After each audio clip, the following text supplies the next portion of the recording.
Welcome to Forever Motorsports. You are now live in our second session stream, which is, of course, for FP2, which is happening later today. You're now joining us on a different channel, though. You're joining us on Forever Motorsports, which is our new dedicated channel to motorsports, and you will not be seeing any other sports. So welcome to it. Be sure to subscribe to the channel if it's the first time that you've been brought here. And, of course, we're going to do a lot of content going here forward. So, Reese, we've just finished practice session 1. Verstappen finished in first, Alonso second, and Hamilton in third. What do you make of that session? Yes, it was a very interesting session there with some very good lap times being put in at the end. I see drivers currently doing some practice starts. But yeah, it was an interesting session there. Glad to see the Aston Martins looking back on form. Hopefully they can carry on this momentum throughout the rest of the race weekend. We'll have to wait and see, though, what they're able to do. Yeah, so, I mean, Lance Stroll, however, did not have a very good session in comparison to his teammate. Didn't get a proper time in at all. So they had a bit of issues. He came straight back in after some noise in the car and unfortunately weren't able to fix that. So a bit of early signs that there's a bit of a problem there, perhaps in the other Aston Martin car. But for Fernando Alonso, though, he's quite chuffed. He's looking like it's going to be quite a good weekend, maybe. Yes, I think it's going to be a good weekend for him. I mean, I'm really happy to see that they found some pace here because, I mean, as I said, it was disappointing to see them losing pace throughout the last few races of the season. And, I mean, they were starting to get a bit missed. I was certainly missing Alonso. And, yeah, glad to see that they've at least been able to get some more pace for this race weekend. So let's just go and look at the times in general from that session there that we've just finished here in Zandvoort in the Netherlands. So first place, of course, was Max Verstappen, a very quick time. He did go a little bit into the gravel as we finished the session, which I thought was quite interesting. Alonso finishes off in second and then Hamilton in third. For some reason, the rest of my grid isn't quite working. So, Reese, do you have that ahead of you there? So, yes, where do you want me to take it over from? Fourth position down. From fourth. So, Sergio Perez, of course, in fourth. Alex Albon fifth. Lando Norris then finishing in sixth. Sargent seventh. Oscar Piastri down in eighth. Interesting that Sargent has found some pace here this weekend. And is splitting the two McLarens. Yuki Tsunoda then down in ninth. Ocon finishing up the top 10. George Russell then quite far off the pace of his teammates. Only down in 11th. Gasly 12th. Ricciardo 13th. He will certainly be needing to pick up the pace to match Yuki Tsunoda. Then behind him is Kevin Magnussen in 14th. Bottas 15th. Charles Leclerc 16th. Zhou Guanyu 17th. Hulkenberg in 18th after having that crash. He was out of the session, caused that red flag. Robert Schwartzman, the rookie, is sitting in for Carlos Sainz. He is down in 19th. And then Lance Stroll, not being able to set any really good lap times, is all the way down in P20. So Schwartzman, of course, was the rookie that Ferrari brought in for practice 1. Sainz will be back for practice 2, which is in this stream right now. So you will see him in the stream later on. But Schwartzman, what do you make of his debut in Formula 1 in terms of this practice session? We didn't really see him, unfortunately. But anything that you'd like to comment on that?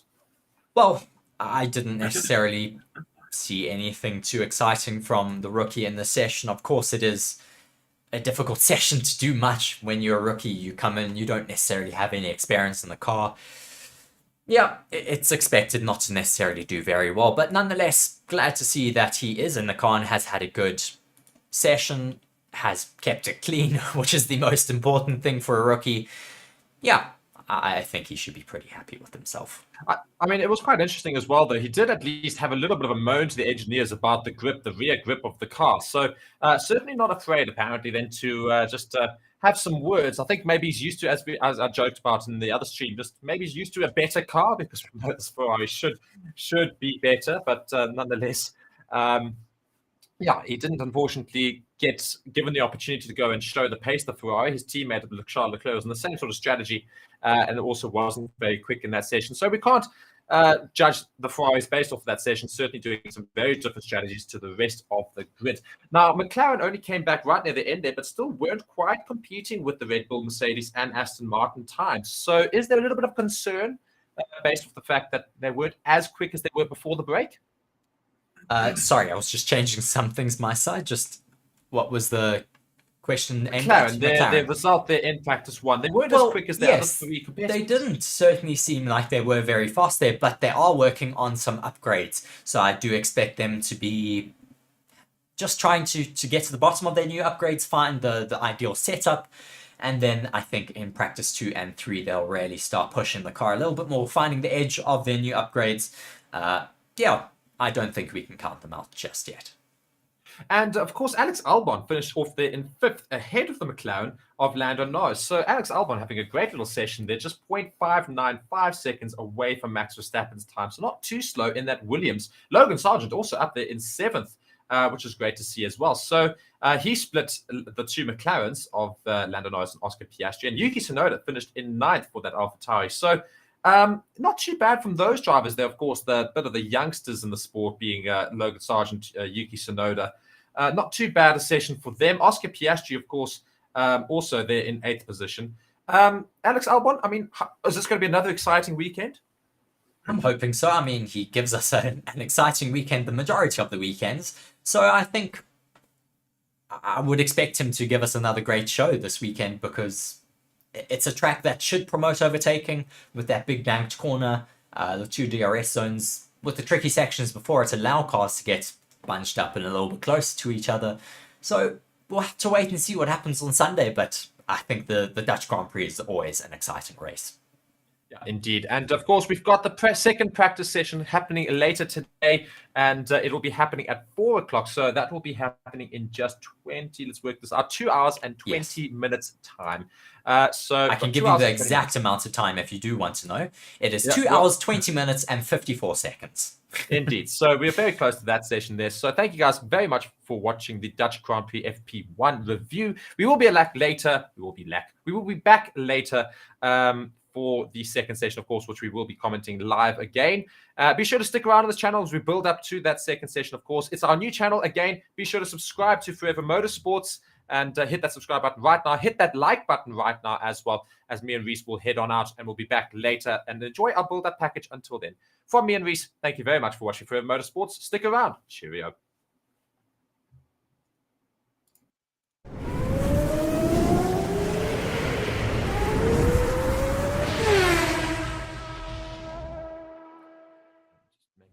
Welcome to Zandvoort, the home of the Dutch Grand Prix. This circuit provides a challenge for the Formula 1 drivers, as it is one of the more technical circuits on the calendar. With its long main straight, undulating elevation, and high banked corners. The circuit is made up of 14 corners and 2 DRS zones. This weekend, we could see Max Verstappen equaling Sebastian Vettel's 9 consecutive race win record in front of his home crowd. Ride on board now with Verstappen as he takes you around his home circuit.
Be sure to like the video and subscribe to the channel for more Formula 1 content, and we hope you'll join us for our coverage of the Dutch Grand Prix.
here's a contract, you sign the contract. Now you know you're committed. You can't just decide to go, you know what, actually, yeah, I know I've signed and I said I'm going to do all of this illegally and officially and stuff.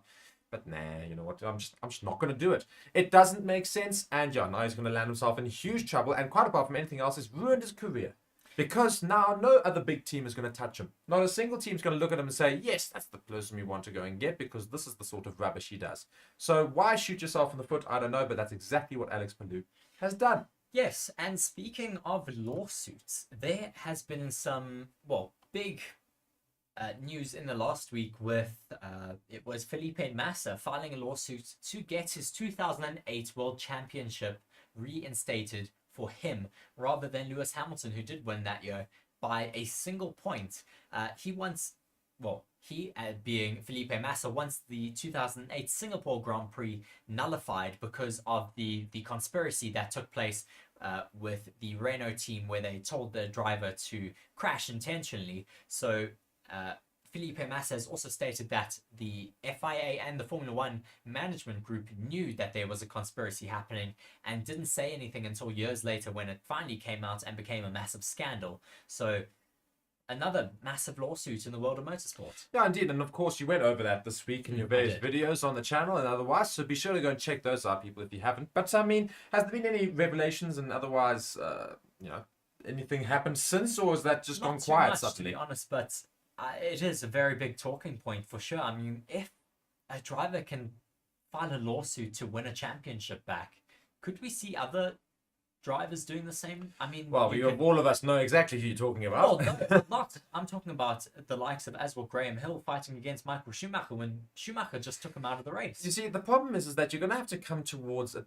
decision when it comes to how much time you can wait. Because even Massa, because even Massa right now. I mean, we're talking about the 2008 Drivers' Championship. 2008 is 15 years ago.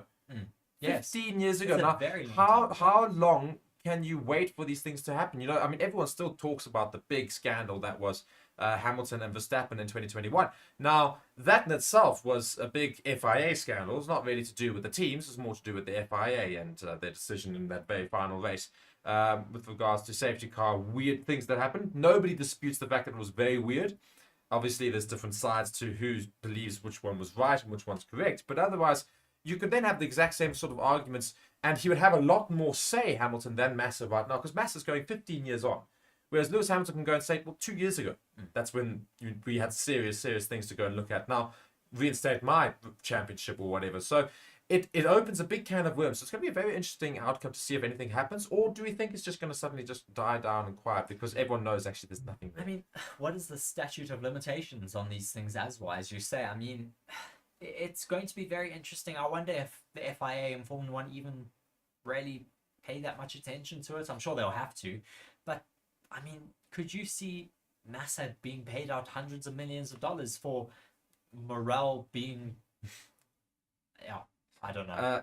Look, it's not going to be hundreds of millions of dollars anyway. We know that at the moment he's wanting tens of millions. Yeah, and he doesn't know what... Well, he hasn't put a number down yet. Yeah, but so, as we know with a lot of legal things, we start at a very high number and it dwindles down to much lower than what they would love to have, because I think all of us would love to sue people for hundreds of millions of dollars. Problem is, it's not actually worth that.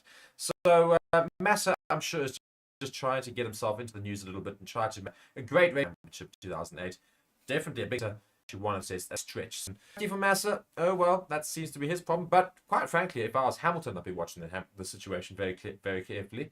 And you know, if something bizarre happens and you know they do go and do stupid things, not only is he going to lose now that championship, supposedly, means that he will now think, well, I need to get that championship back by going to 2021, and then Max Verstappen will have issues because then he'll lose his championship, and etc. It opens a big can of worms, which is why I don't think we'll see anything happen there. So now I've got another article here.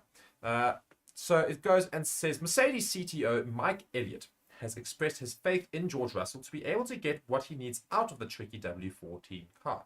Now, we know this, we've been watching the entire season, and before they ditched the zero side pod idea, George Russell was actually outperforming Lewis Hamilton. He was doing better generally in that W14 this season, until such time as they decided to put the side pods back on, which significantly improved the performance of Mercedes, but not George Russell, who suddenly found himself really struggling with the car. So, I mean... Yes, I mean, precisely. It was very weird. I mean, before Monaco, when they brought those new upgrades, George Russell was the most competitive driver in that Mercedes vehicle.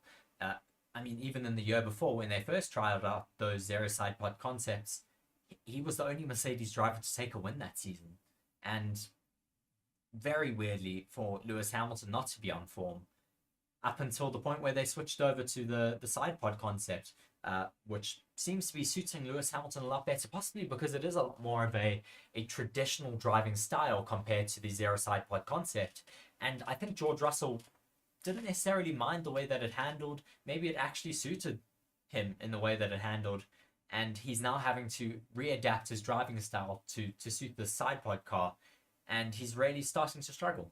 Yeah, so let's go and look at the article here. And it goes and says, Russell took the F1 world by storm last season and was very quickly branded Mr. Consistency. He managed to outperform the expectations, extracting an impressive performance from the less than perfect W13. In doing so, he managed to eclipse Hamilton in the points tally, a feat few thought was possible. Contrastingly, this year has been less generous to Russell. While Hamilton has basked in the limelight, celebrating on the podium 4 times, Russell has been there only once.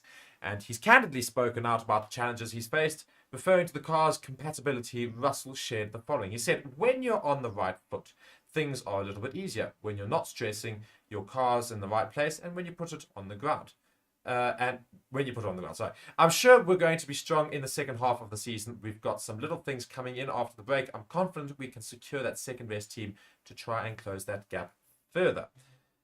So Mike Elliott, sorry, Mark, that's my name. Mike Elliott weighed in on Russell's challenges, speaking about the current generation of F1 cars. He remarked, I think these cars are hard to drive and they're running close to the ground.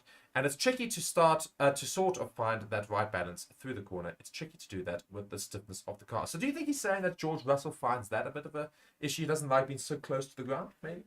Well, I don't necessarily know. We know that he's a very tall driver and his driving position is a lot different to the rest of the drivers down the grid. So maybe with it being so much further to the ground and him being a lot higher up in the car, it does maybe hinder his driving style a little bit.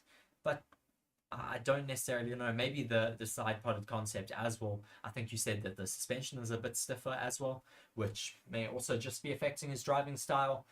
Yeah, it could be a multitude of factors that leads to this issue that George Russell is facing. But I'm sure, as we said, we get out of the summer break. We're in race week now. I'm sure we'll see Russell improve drastically towards the end of the season. And as he says he wants to do with that Mercedes team, get that second place, because they know the first place is conceded already to that of Red Bull. Now, speaking of Red Bull, Max Verstappen has hits back at changes that F1 is proposing and wanting to introduce, saying it shouldn't all be about money. Rhys, if you want to read. I've got a light in front of my face. Oh, Sorry. Rhys has got a light in front of his face, so he claims that he can't read this. I mean, really, what an ignite. I'm joking. So let me just read it for you so that you can also be on the same page as me and the rest of us.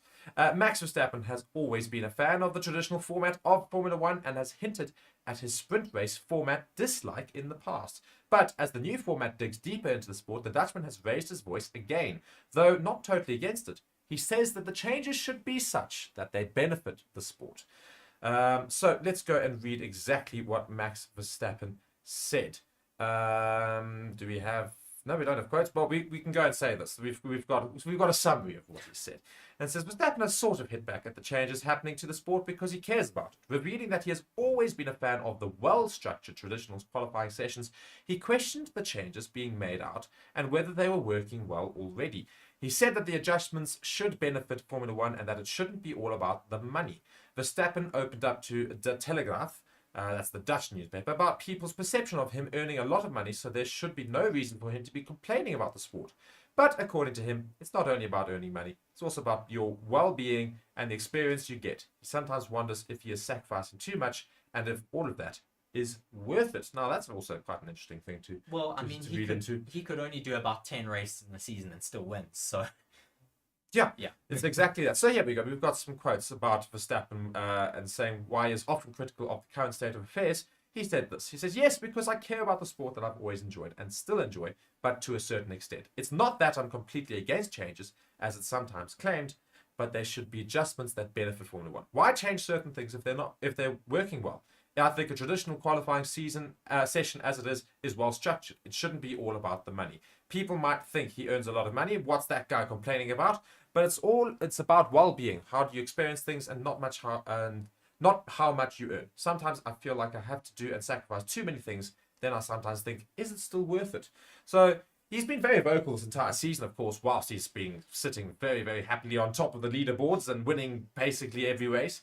But he's been very critical of the FIA, of F1 as well, and saying, so many things are changing. And do you think this is maybe just all the pressure coming to him because he's doing so well, that they're trying to inform all these changes and saying, well, why are you changing things? Just because I'm doing well. I don't necessarily think that. I think that he's a Formula One fan through and through, like the rest of us, and he wants to keep the DNA of the sport as it is. And I think the way he's seeing it at the moment, it is being run thin a little bit by, sprint races being introduced by 23 races in the season. It's becoming more difficult for drivers.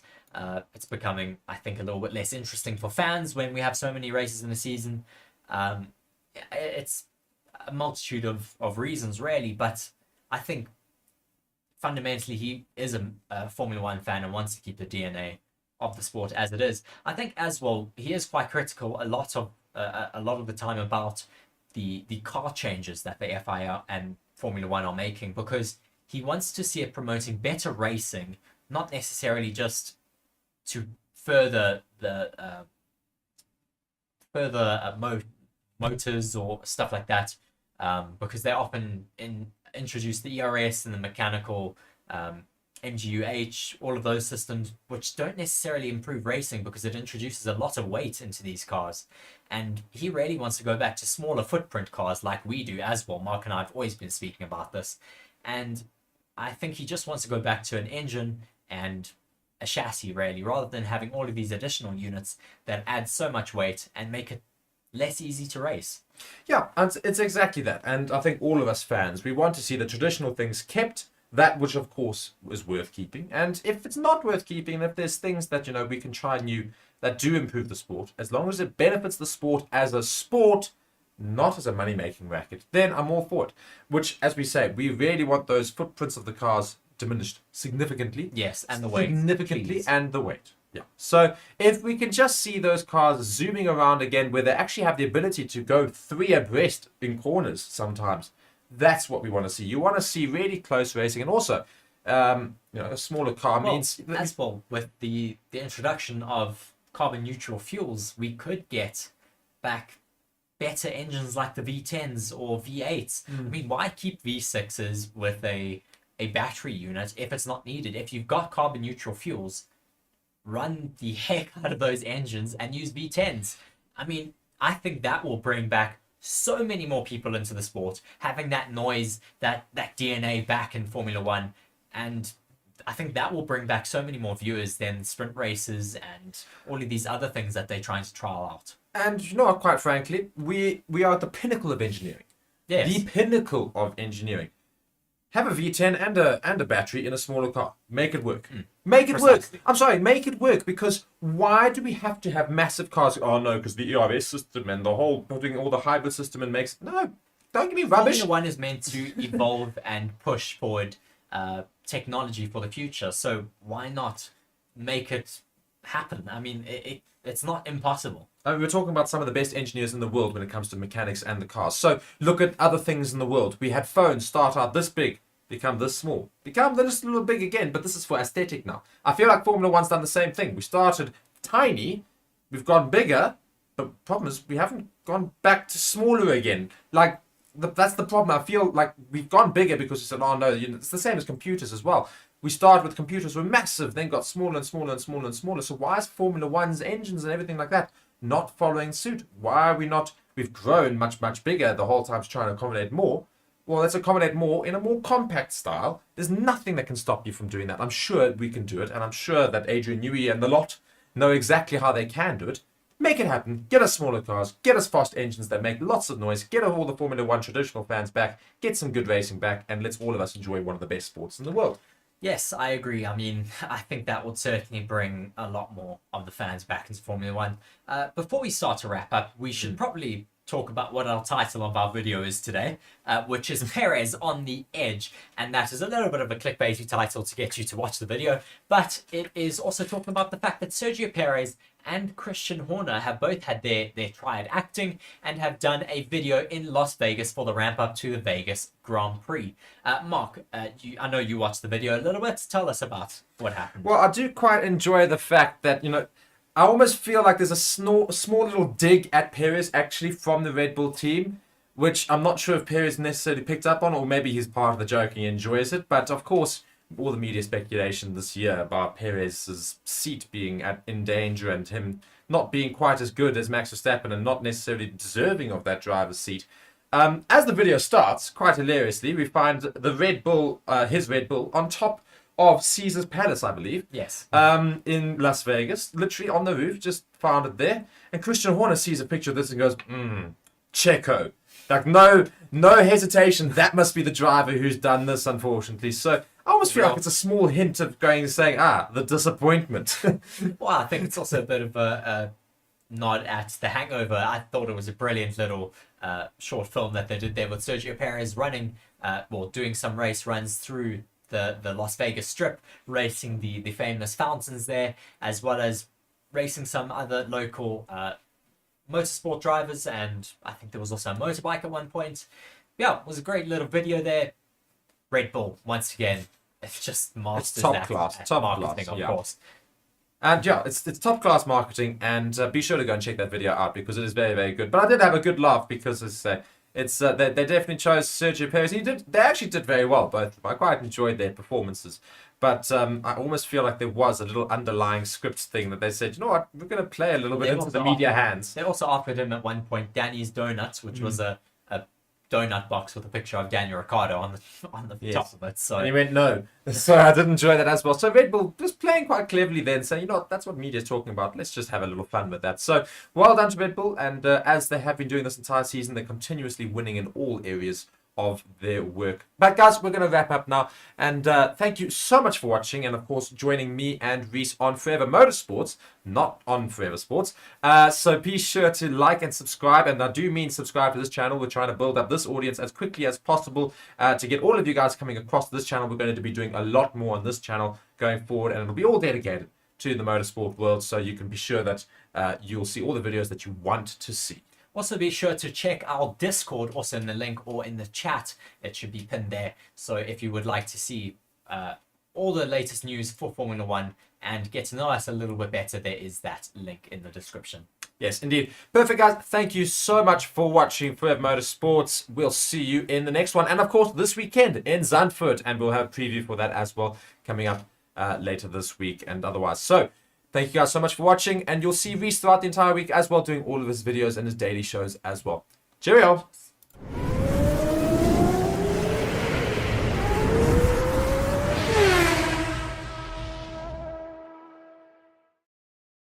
London-based Enyo Law said Brazilian Massa, now 42, had been the victim of a conspiracy committed by individuals at the highest level of Formula One, together with the FIA and Formula One management. It is said that Massa has lost out on tens of millions of euros in lost earnings and bonuses as a result of another driver's deliberate crash at the 2008 Singapore Grand Prix that was allegedly covered up before becoming a scandal in 2009. This was known as Crashgate, and wow, it really was a story that did shock the Formula One community. Just going on here, the crash that cost Massa vital points in a season where he ultimately lost out by a single point to McLaren's Lewis Hamilton, the first of the Britons, record equaling seven World Championship titles. Simply put, by Massa's lawyers, Mr. Massa is the rightful 2008 Drivers' Champion. And F1 and Formula One and the FIA deliberately ignored the misconduct that cheated him out of that title, said the letter. Mr. Massa is unable to fully quantify his losses at this stage, but estimates that they are likely to exceed tens of millions of euros. I mean, gosh, this is quite substantial to see a lawsuit coming for a lost championship, because of course it was due to misconduct from the FIA and Formula One bosses. So he could have a leg to stand on really here for a court proceeding.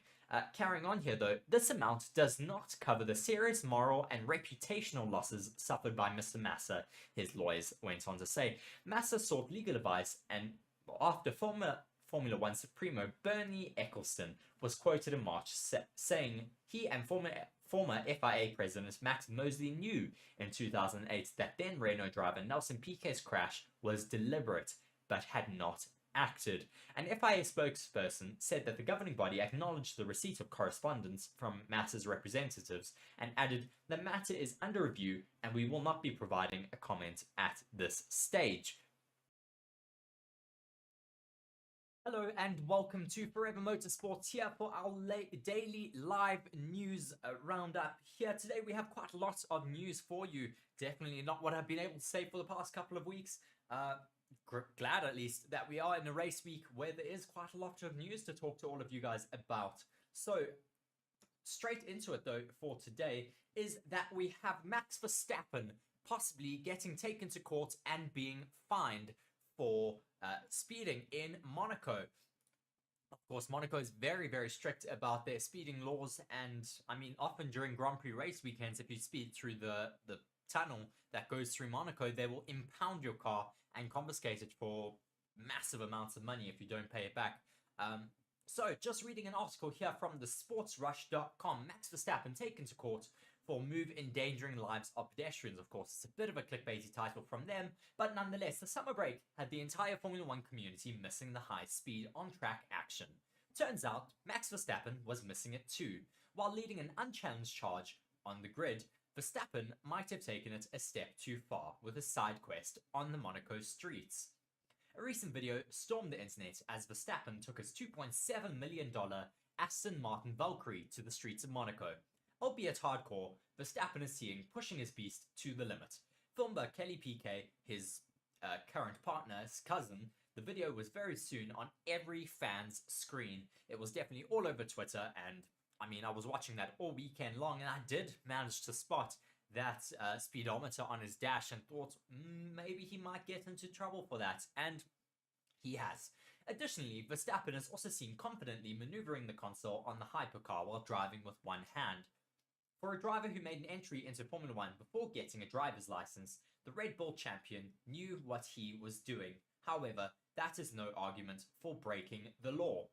Max Verstappen could go behind bars over reckless driving. Once again, another clickbaity title. According to the Nice Martin, Verstappen could get prosecuted for, in quotes, endangering the lives of others. It is also mentioned that Verstappen goes a daring 120 kilometers per hour on a 90 kilometer an hour road. Going viral has its cursed as a specialized cell, the General Directorate of the National Gendarmerie, definitely French, tracks down these kind of videos broadcast on social networks. While going to jail would be an extreme for a place like Monaco, it is still in the books for the driver. However, a closer look at the France traffic laws likely point towards a fine for Max Verstappen. Since Verstappen was 30 kilometers an hour over the indicated limit, he would have to pay a €135 fine instead. Surely this was not a stunt Verstappen would have wanted to pull before returning to the grid for his home Grand Prix. But nonetheless, I mean, €135 is absolutely nothing to Max Verstappen. I think he had to pay €15,000 last season for touching Lewis Hamilton's rear wing. So, I mean, that is really nothing for him at the moment. But just Twitter is all over the place at the moment with all of the memes being shared, saying breaking new Max Verstappen merch just dropped, and then showing an inmate in orange overalls.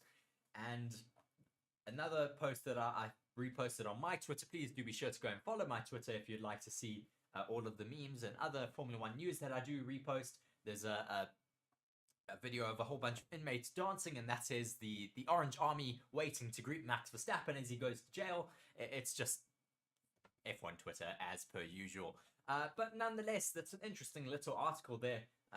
I don't necessarily think we'll get Max Verstappen going to prison for sure for that. He'll definitely get a fine, but yes, surely he won't be doing that again anytime soon. Now, with another article here, Formula One news from FanNation.com, Nick de Vries could make a surprise Formula One comeback. Unexpectedly, Nick de Vries could soon be seen in a Red Bull Formula One car.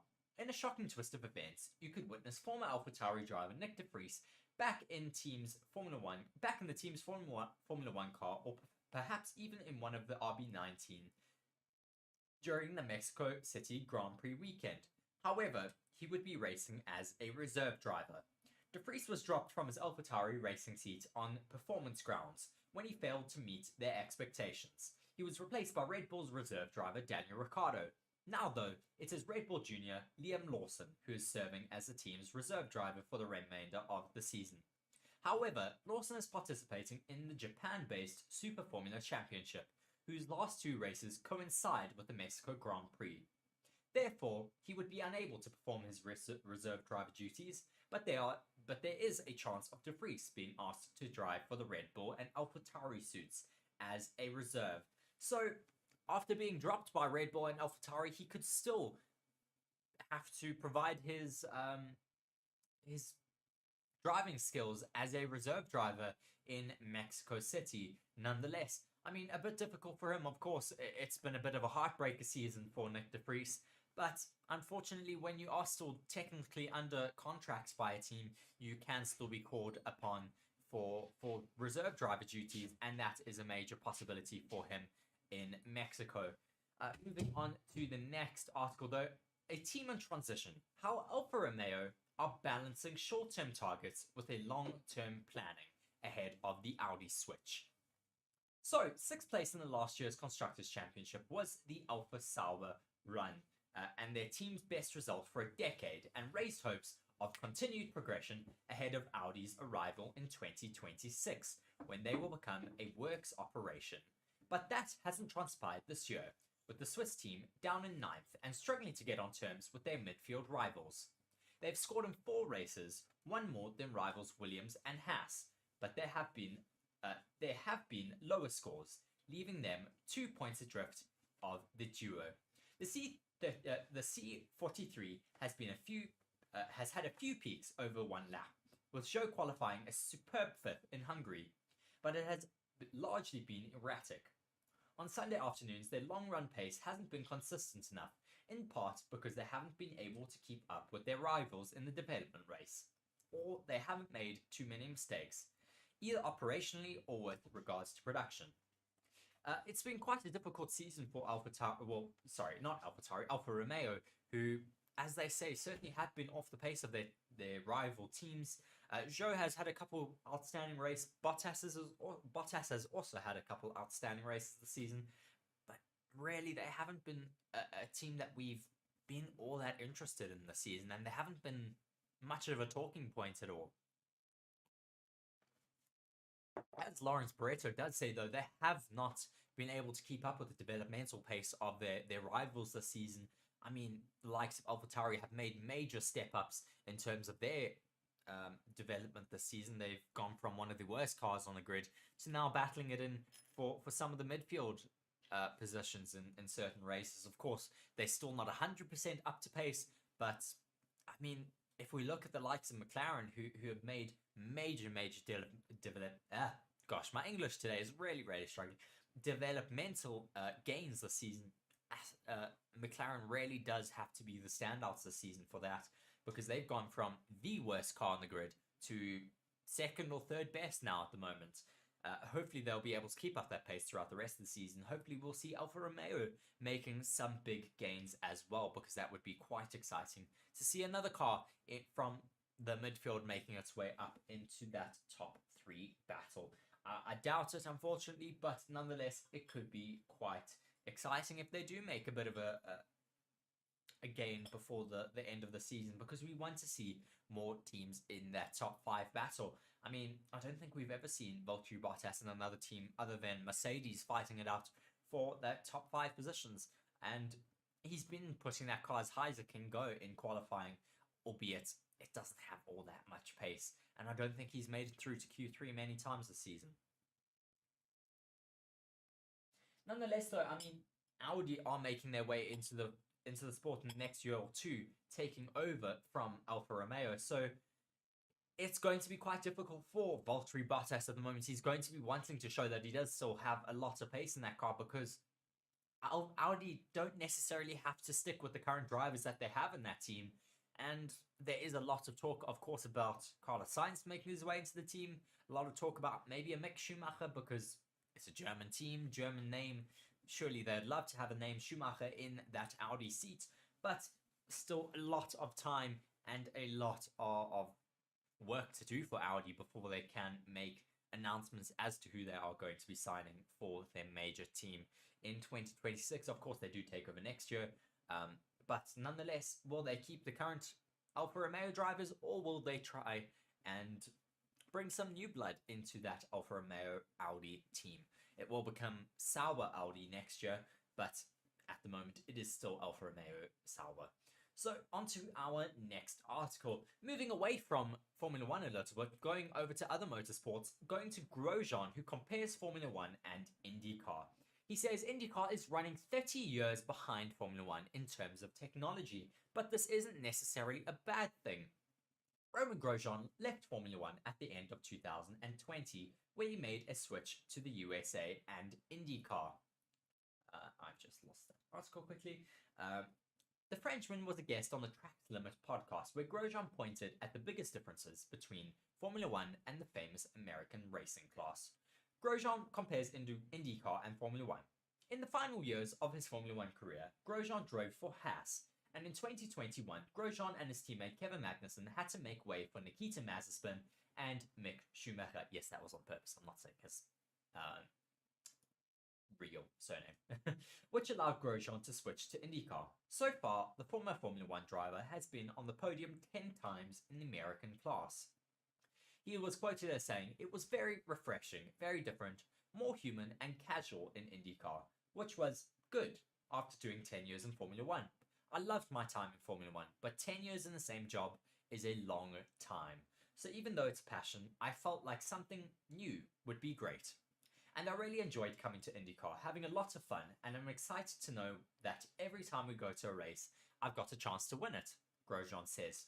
All Indy cars are almost identical, with their chassis and aerodynamic packages being very similar across all teams. This has been something that we've been wanting for Formula 1 over multiple years. Of course, you can't necessarily make it a spec series. That does take a lot away from Formula 1, because it's a racing series where teams really do want to push the boundaries in terms of aerodynamics, in terms of mechanical engineering, in terms of everything really, as we're seeing with Red Bull.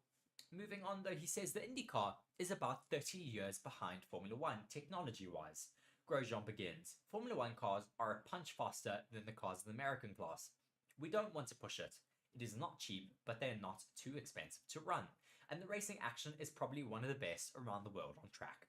You keep your hands on the steering wheel more, and you're focusing more on your driving rather than changing switches. And the cars are phenomenal. I mean, this is certainly true. We see great racing in IndyCar. I mean, Indy 500 is always a staple for racing fans across the world to watch. Never mind if you're a Formula 1 fan, if you're a NASCAR fan, if you're a devout IndyCar fan. I mean, everyone loves watching the Indy 500, and there are those really spectacular IndyCar races where they just have such amazing action out on track. You don't know who's going to win the race until the last couple of laps, and I mean, that's what we're wanting for Formula 1, and we haven't really had it this year. Of course, Max Verstappen being super dominant, not necessarily down to the car, but also just him being at the peak of his career and on absolute form at the moment. We don't want to see drivers and teams just blitzing ahead of everyone else. We want to see what they have in IndyCar. We want to see a lot closer racing between teams, and maybe that is because we just have these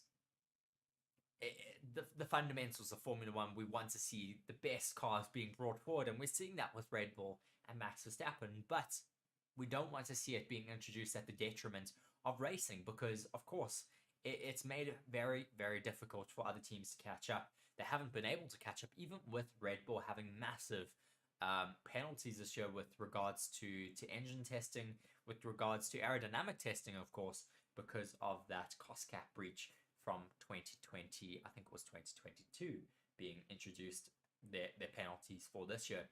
But I mean, it does provide a bit of a spark and a bit of a debate whether Formula One should move away from being this pinnacle of motorsport and should create maybe a bit more of a spec series to allow better racing for the fans, not only for the fans, just better racing in terms of the sport in general, because it is just going to bring a lot more viewership across to the sport if we do have exciting races every single weekend.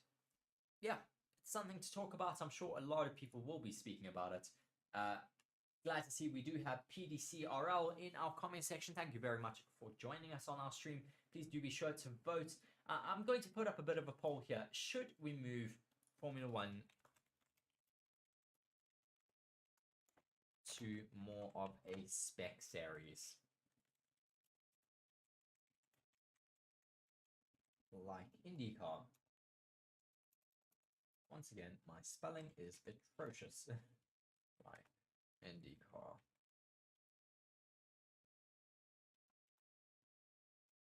And that is now live, so please do be sure to go and vote for that. Moving on, though, to our next article after Roman Grosjean. We did speak a little bit about, I think it was Liam Lawson in the Super Formula Series. I actually don't have this article up, but nonetheless, I would like to speak about it because major news about Liam Lawson over the weekend. Gosh, major accident in the Super Formula Series in Japan.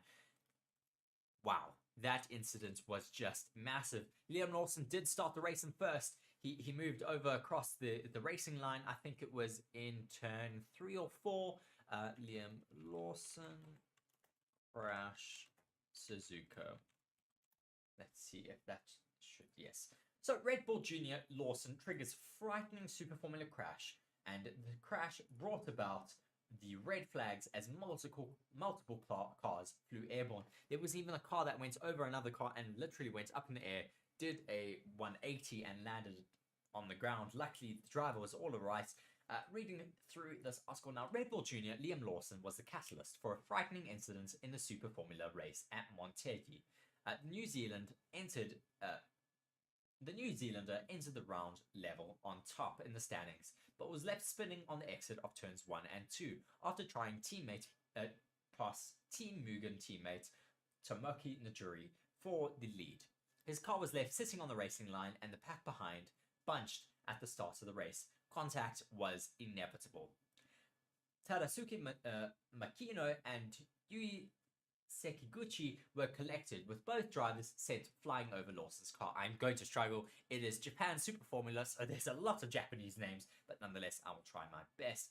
Just watching a replay of this incident, though, I mean, gosh, it was really quite a high energy incident there with Makino really going over Lawson's car there and being sent airborne. Very glad, though, that the Halo did its job yet again, because we did see another car pretty much coming up towards that Halo. If there wasn't a Halo there, it would have gone into the driver's head. Luckily for the Halo, though, it did possibly save his life. Once again, the Halo proving that it does belong in motorsports. I mean, I was one of the people that hated the look of the Halo, and now I'm extremely grateful for the introduction of it, because without it, we could have had some serious incidents in the past few years. We could have lost Charles Leclerc, we could have lost Lewis Hamilton, could have lost Max Verstappen, even Zhou Guanyu. I mean, just really glad to have that Halo being introduced into the sport and saving a lot of drivers' lives in the past few years.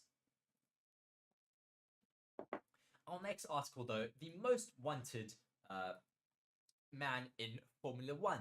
After bouncing back from Red Bull heartbreak, Albon looks to be set as a key player in the 2025 driver market.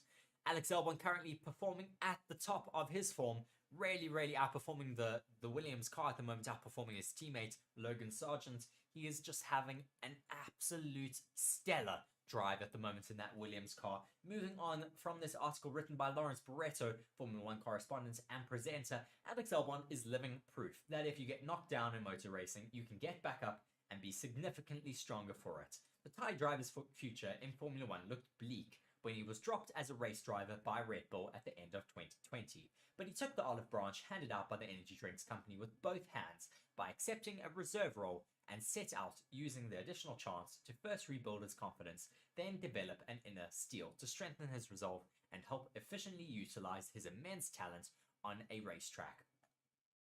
So, Alex Albon did get dropped, unfortunately, by that Red Bull team, but nonetheless, he was given an olive branch by Red Bull to be their reserve driver. He stuck around for that year where he was not in motorsport.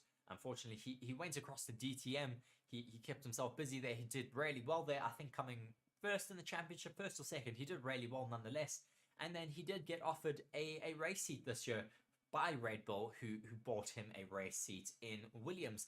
And since being in that Williams seat, he has really, really done well for himself. He's consistently gotten into the points. He's done, I mean, just brilliantly in terms of pacing that Williams, getting it into Q3.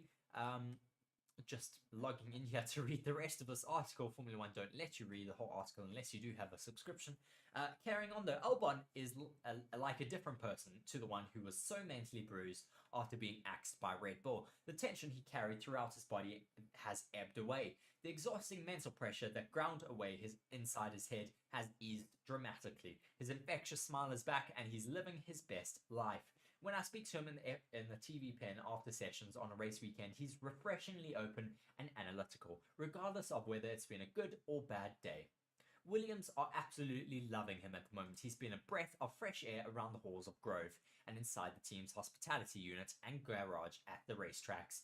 Aside from the fact that he's incredibly funny and endearing, making him someone you want to hang around with, he's developed himself into an all-round racing driver who delivers results. When former Williams boss Jos Capito signed him up, he tasked Albon with being a leader, the first time he's held that role in Formula One. Putting the knockbacks and pain he'd suffered at Red Bull as Max Verstappen's teammate behind him, Albon delivered on his request with aplomb. His work in the simulator is like gold dust for engineers. His feedback crucial in helping the team across the board, from arriving at a race weekend with a good baseline to develop out problems quickly and finding performance as a week goes on. When he gets behind the wheel, the engineers know that near enough 100% of the time, Albon gets everything out of the car. That's the holy grail for engineers, as the driver variable is ruthlessly consistent, and that makes it easier to assess what is working and what isn't working on the car itself. His commitment on track, both in attack and defense, has been a wonder, especially as the Williams lacks downforce, and when opportunities for points are presented, he almost always delivers.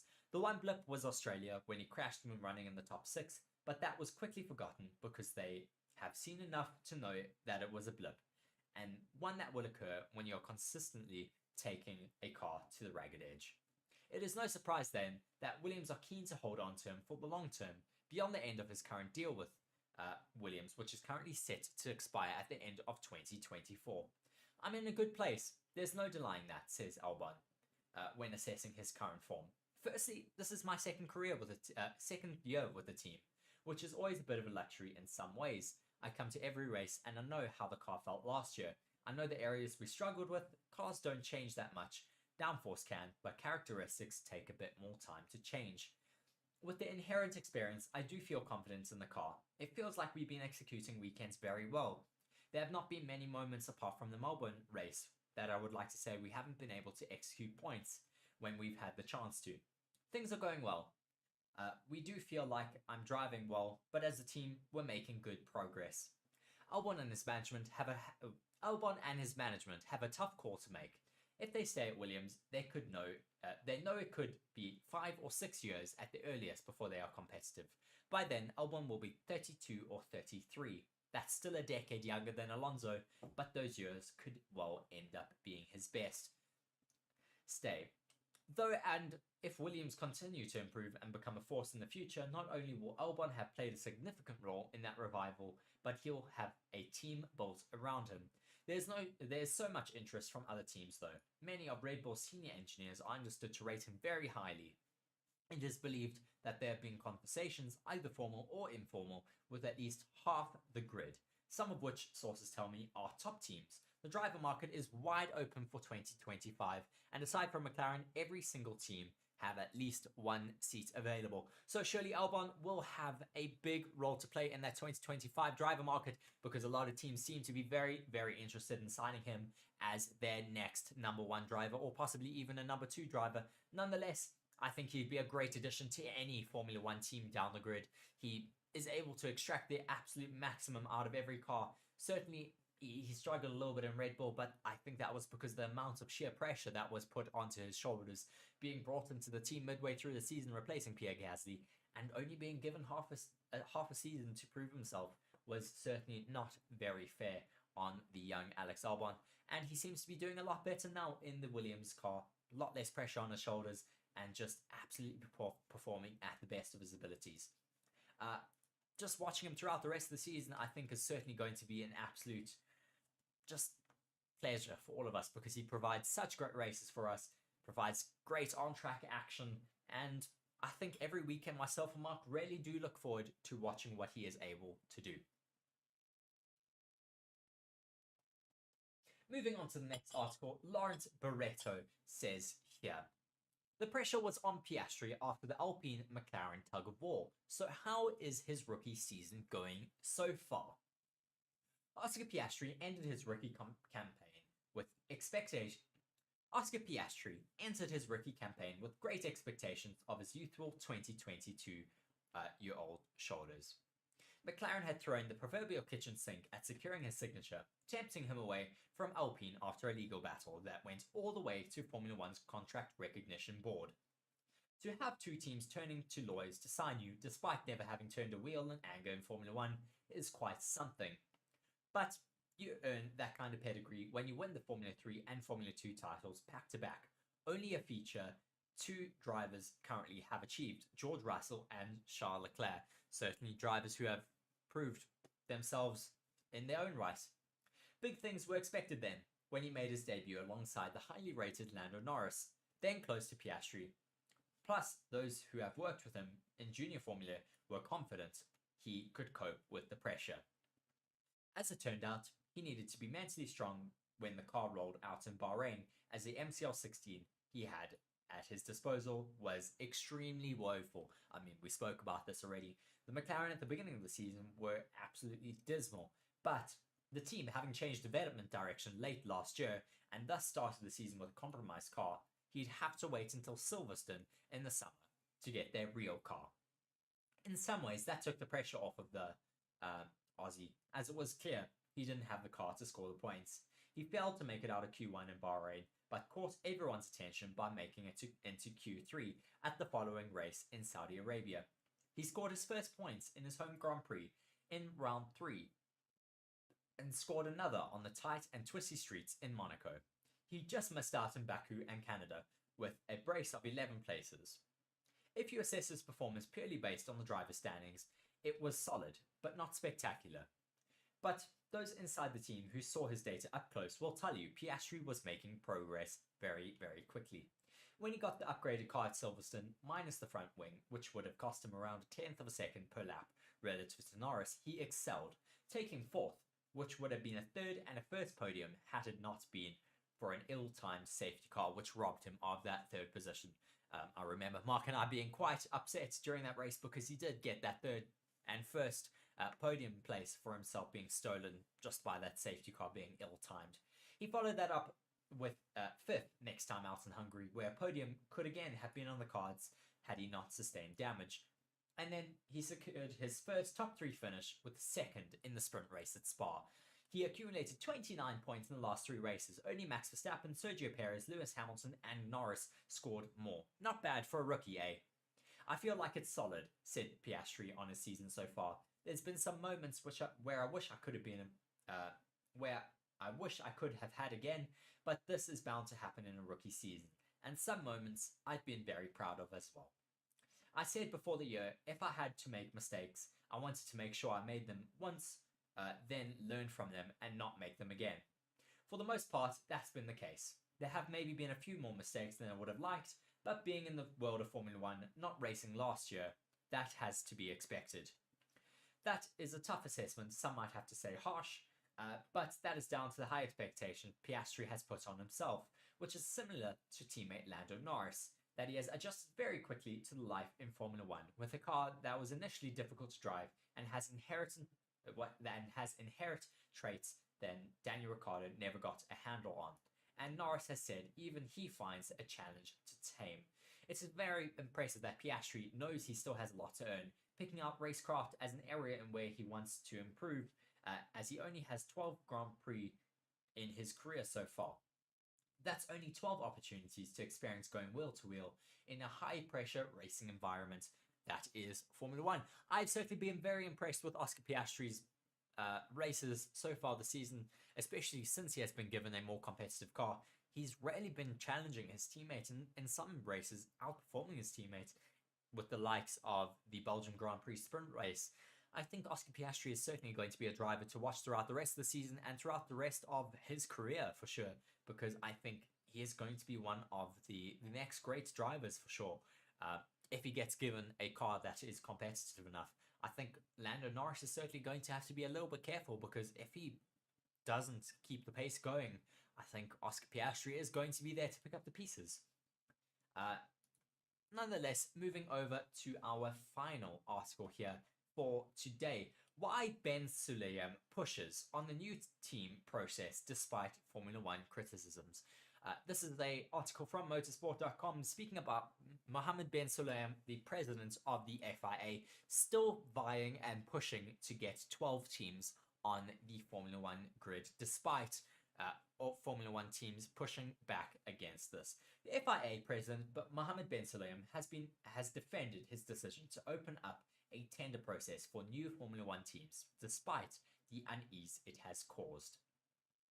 Earlier this year, Motorsports' governing body invited potential new teams to express their interest in joining the Formula One grid as early as 2025. The evaluation process of those applications is ongoing, with several teams including Andretti Cadillac, High-Tech, Craig Pollock's Formula Equal, and LKY Sons going public with their ambitions. Other teams including Roden Carlin and an entry from Asia were also linked to potential Formula One bids, but the move to expand the Formula One grid has not gone down well in the Grand Prix paddock, with Formula One CEO Stefano Domenicali skeptical about the need to expand the number of entries beyond the current 10 teams. Furthermore, rival Formula One teams themselves are not impressed about the prospect of getting more cars on the grid. They have publicly questioned the commercial implications of needing to share the revenue with extra parties, as well as logistical issues relating to the number of pit garages available. But Ben Sulayem is unmoved by the doubts about the new team entries, and thinks he and the FIA have done the right thing in trying to get more cars on the grid. Speaking exclusively to Motorsports' sister site, motorsporttotal.com, Ben Sulayem said, "We have a contract, and our contract says we have up to 12 teams, so we are not breaking the rules. We are, on the contrary, fulfilling the rules. The FIA, as a regulator, has to look at all the requests, and we did. The expressions of interest was the right thing to do. I know some of the teams are not happy because I can see the financial impact on them. Is it adding a team, or do they need to buy an existing team?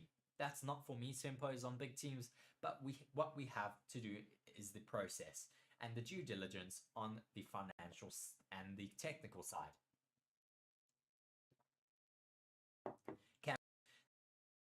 The original deadline for the applications to be judged was the end of this timeline, has now SLA wants to finish of all the entries. It is possible that a decision may come shortly after the Formula One summer break. We extended it because some of the teams requested some time, and you don't want to exclude them, added Ben Sulayem. We have to be flexible. We are not yet over with it because teams have to be very careful with making a decision. It is a big process, and I don't like to be rushed because the decision has to be very, very clear. Asked when a decision could be expected, he said, "Not far away, I think. 4 to 6 weeks. We need to do it right, and we are talking about big investment from people. We just have to wait for the next 6 weeks to see what is the plan.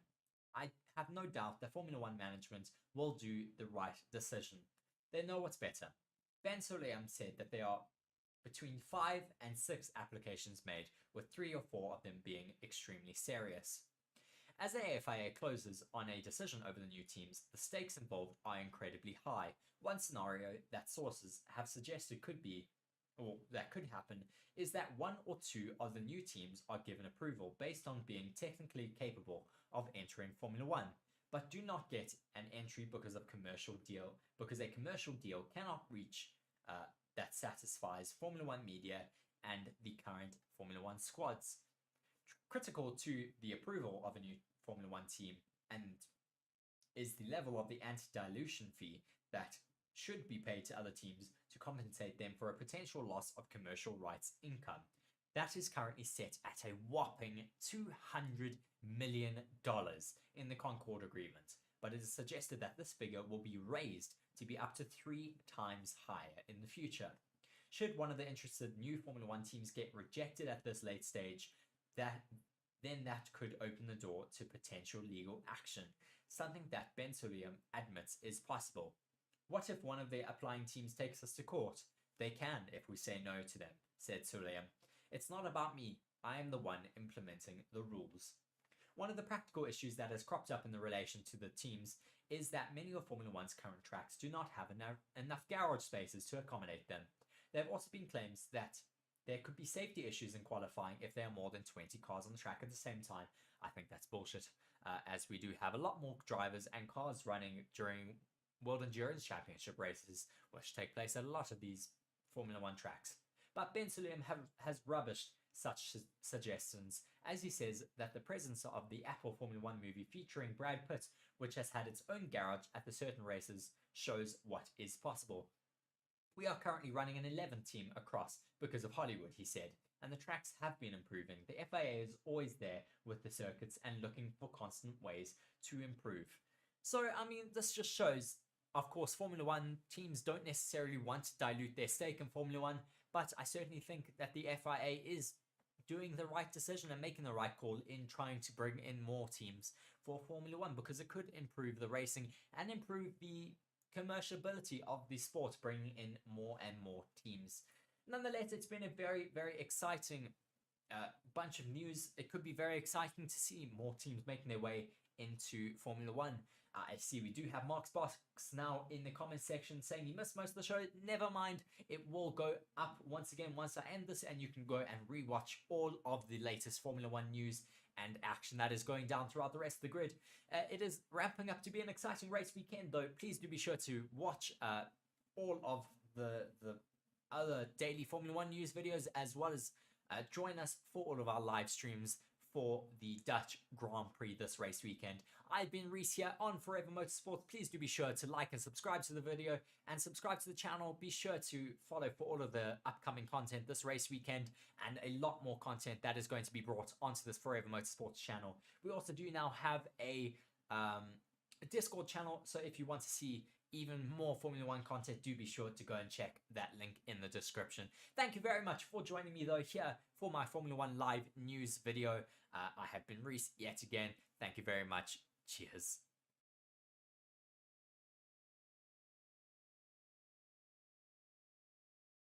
Hello and welcome to Forever Motorsports, here for our daily live stream where we take you through all the latest news in the world of Formula 1.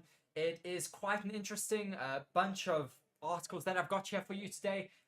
Please do excuse all the jets going on in the background. It is currently Brits here in South Africa, so you might hear that every now and then.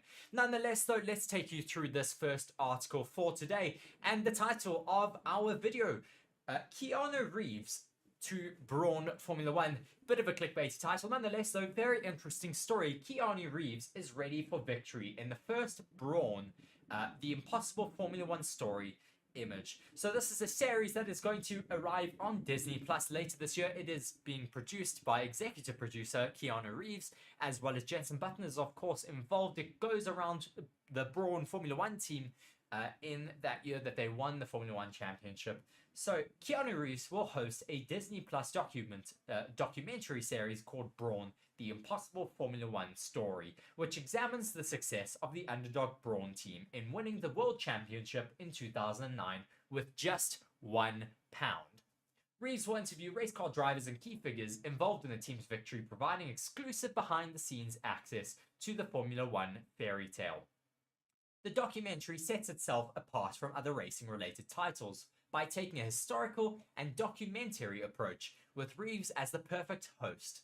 The presenter, or the series, will premiere later this year. Keanu Reeves has had a good year with the success of John Wick Chapter 4. Kicking things off, the actor will be seen hosting a Disney Plus documentary series, Brawn, the Impossible Formula One Story. The highly anticipated series will examine the success of the independent Brawn team, which won the Formula One World Championship with a team that cost just €1 in 2009. Deadline revealed that the first look of Reeves for the upcoming 4-part series, and it shows the actor next to a race car, revealing just enough to excite fans. In the upcoming series, Reeves will narrate and also interview racing drivers Jenson Button and Rubens Barrichello, former Ferrari chairman Luca de Montezemolo, and Ross Brawn himself, along with others who were part of the underdog team. What is Brawn, the Impossible Formula One Story about? Reeves will take fans behind the scenes of the Formula One fairy tale with the people who were a part of the moment, either on track, in the garage, or in the boardroom, who will provide their own thrilling versions of a miraculous year and the win for the understaffed and underfinanced team. Fans can further expect exclusive access to the Formula One archives, as well as know more about the contributions from British Formula One drivers Jenson Button and Brawn, who led them to victory. Formula One and racing-related titles have been gaining quite some traction recently, as Sony released Gran Turismo with Brad Pitt, John Krasinski, and Jerry Bruckheimer have joined hands to make their own untitled Formula One movie. However, Disney's documentary approach to the 2009 historic win of the Brawn team sets itself apart from the rest, with Reeves as the perfect host for this docu-series. The series is developed and produced by showrunner Simon Hammerson and directed by 2022 Broadcast Best Sports Documentary winner Daryl Goodrich. Executive producers include Reeves, Sean Doyle, and Neil Duncanson, while it is produced by the North One production company.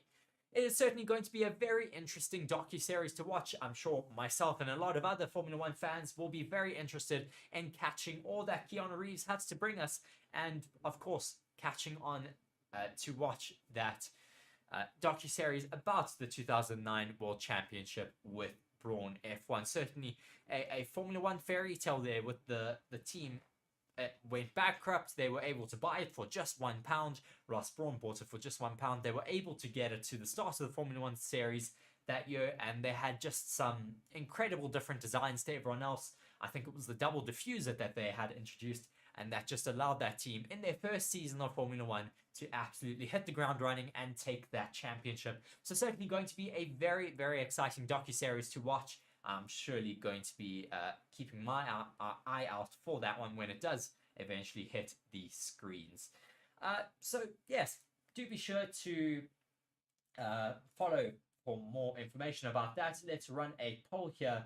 Are you going to be watching this docu-series?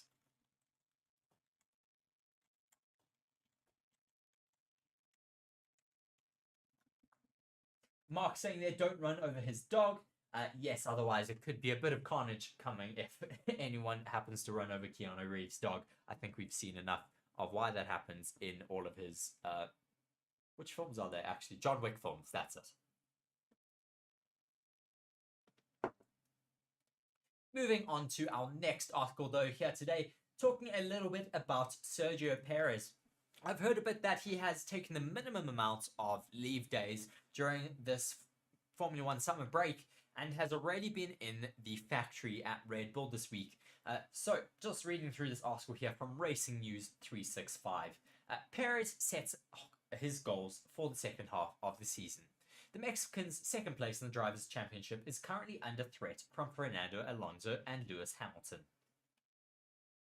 Sergio Perez has highlighted his main goals for the second half of the season with Red Bull as he looks to improve his form compared to his teammate Max Verstappen.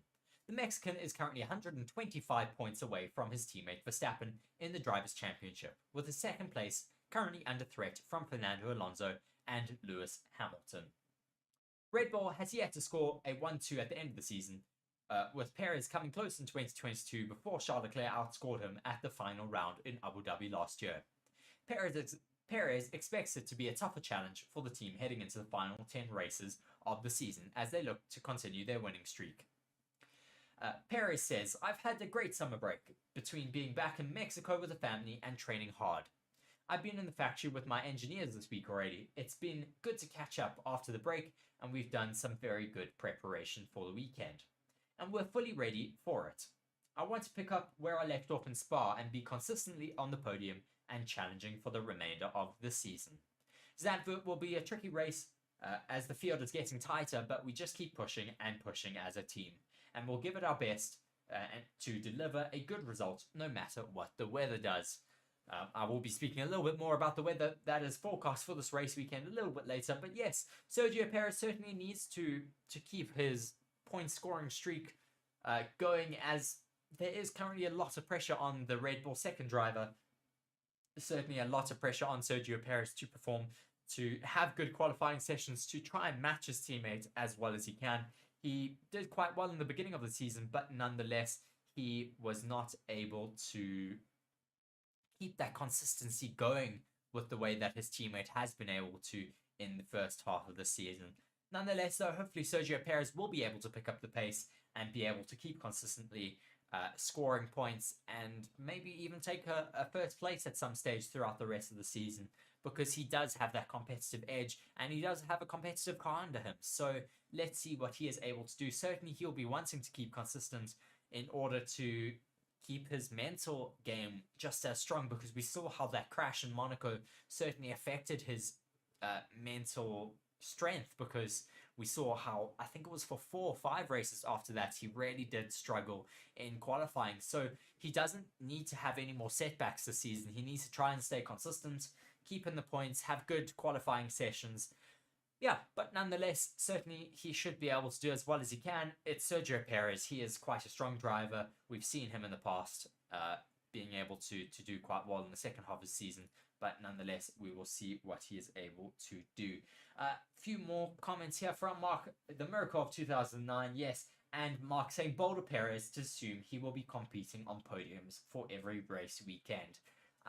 Well, it's not necessarily too bold. He's got the car under him, so we will see what he is able to do. So moving on, and speaking about what I did hint a little bit earlier at the weather for this race weekend, is rain set to interrupt another Formula 1 weekend? Rain has impacted every race weekend since the Miami Grand Prix in May. Is the same set to happen again in Zandvoort? The last time a Formula 1 weekend took place without rain interrupting it was the Miami Grand Prix in May, and it looks like that could continue this race weekend. Mixed weather is predicted for the 13th race of this season at Zandvoort, with the biggest threats on Friday and Saturday. With thanks to our friends at weareonline.nl, here's the current weather forecast for the 2023 Formula 1 Dutch Grand Prix. Friday and Saturday have the biggest rain threats, with Friday afternoon being set to see showers as wind blows in from the west to the northwest, with a chance of thunderstorms being around 5%. Temperatures will range from 20 to 22 degrees centigrade, with an overcast day that will see occasional sunshine. On Saturday, there's also a chance of showers, with the threat a lot higher for the third practice session, with 40% being predicted compared to qualifying with 35% being predicted, with the thunderstorms still a chance in the evening. The uncertainty in the weather forecast continues with around a 40% chance of rain set for the morning of the race day, although systems predict that it could still impact the race. So, once again, another Formula 1 race weekend being impacted by the weather. This could be interesting as, of course, the Dutch Grand Prix is set right on the beach, so it does often get affected by the rain. Not only by the rain, but also by the wind. We see how the drivers and cars get very unsettled by the gusting winds here, because, of course, it is set right next to the beach, and it is understandable to get rain and gusting winds when you are right next to the beach. Yes, going to be interesting. Hopefully we don't get the weather interrupting the sessions all that much this weekend, but it could still be a bit of an unknown. Nonetheless, though, hopefully it doesn't impact racing all that much, and we should be able to get running in every session this race weekend. Moving on to our next article from Formula1.com, speaking about Daniel Ricciardo. Ricciardo and his Formula 1 racing return, leaving those McLaren struggles behind and coming back from the summer break stronger. Daniel Ricciardo made headlines just before the summer shutdown as he sensationally returned to the Formula 1 grid with AlphaTauri, taking the place of axed driver Nick de Vries, alongside the teammate Yuki Tsunoda. Fresh from that comeback, the Australian met with the media to reflect on his performance and ponder what is to come. "I thought you would have forgotten about me already," said Daniel Ricciardo, grinning to the gathered journalists as he sat down for his Thursday press session at the Belgium Grand Prix, a week on from getting back in the saddle in Hungary. Only half a year earlier had Daniel Ricciardo stepped away from the front line of Formula 1, splitting with McLaren after 2 challenging seasons and heading back home, in inverted commas, to Red Bull, where he took on simulator and marketing duties and crucially had some time to think about what he would do next. But as the year went on, 2 crucial factors came together and paved the way for an earlier than planned racing return for the Australian. The first, Daniel Ricciardo getting his mojo back, in the words of Red Bull team boss Christian Horner, and then second, company chiefs losing patience over de Vries as the AlphaTauri rookie struggled to deliver the form that he had netted, that had netted him a full-time Formula 1 seat in the first place. As Daniel Ricciardo's first and impressive real-life run in the RB19 at Silverstone came to a close, the deal had been done. Having missed just 10 races, the Australian was drafted back into action at the Hungaroring, with sister team AlphaTauri, an operation he previously represented in their Toro Rosso days and one in need of an experienced driver to move them off the foot of the Formula 1 standings. Despite his aforementioned performance, struggles at McLaren, which prompted Horner to comment that "I didn't recognise the Daniel of the last couple of years." And despite having no prior experience in the AlphaTauri chassis, the Daniel Ricciardo on show in Budapest was confident from the outset. With a host of pre-race interviews behind him and some preliminary discussions with his engineers in the bank, Ricciardo out-qualified Yuki Tsunoda, contesting his 3rd season with AlphaTauri at the first time of asking.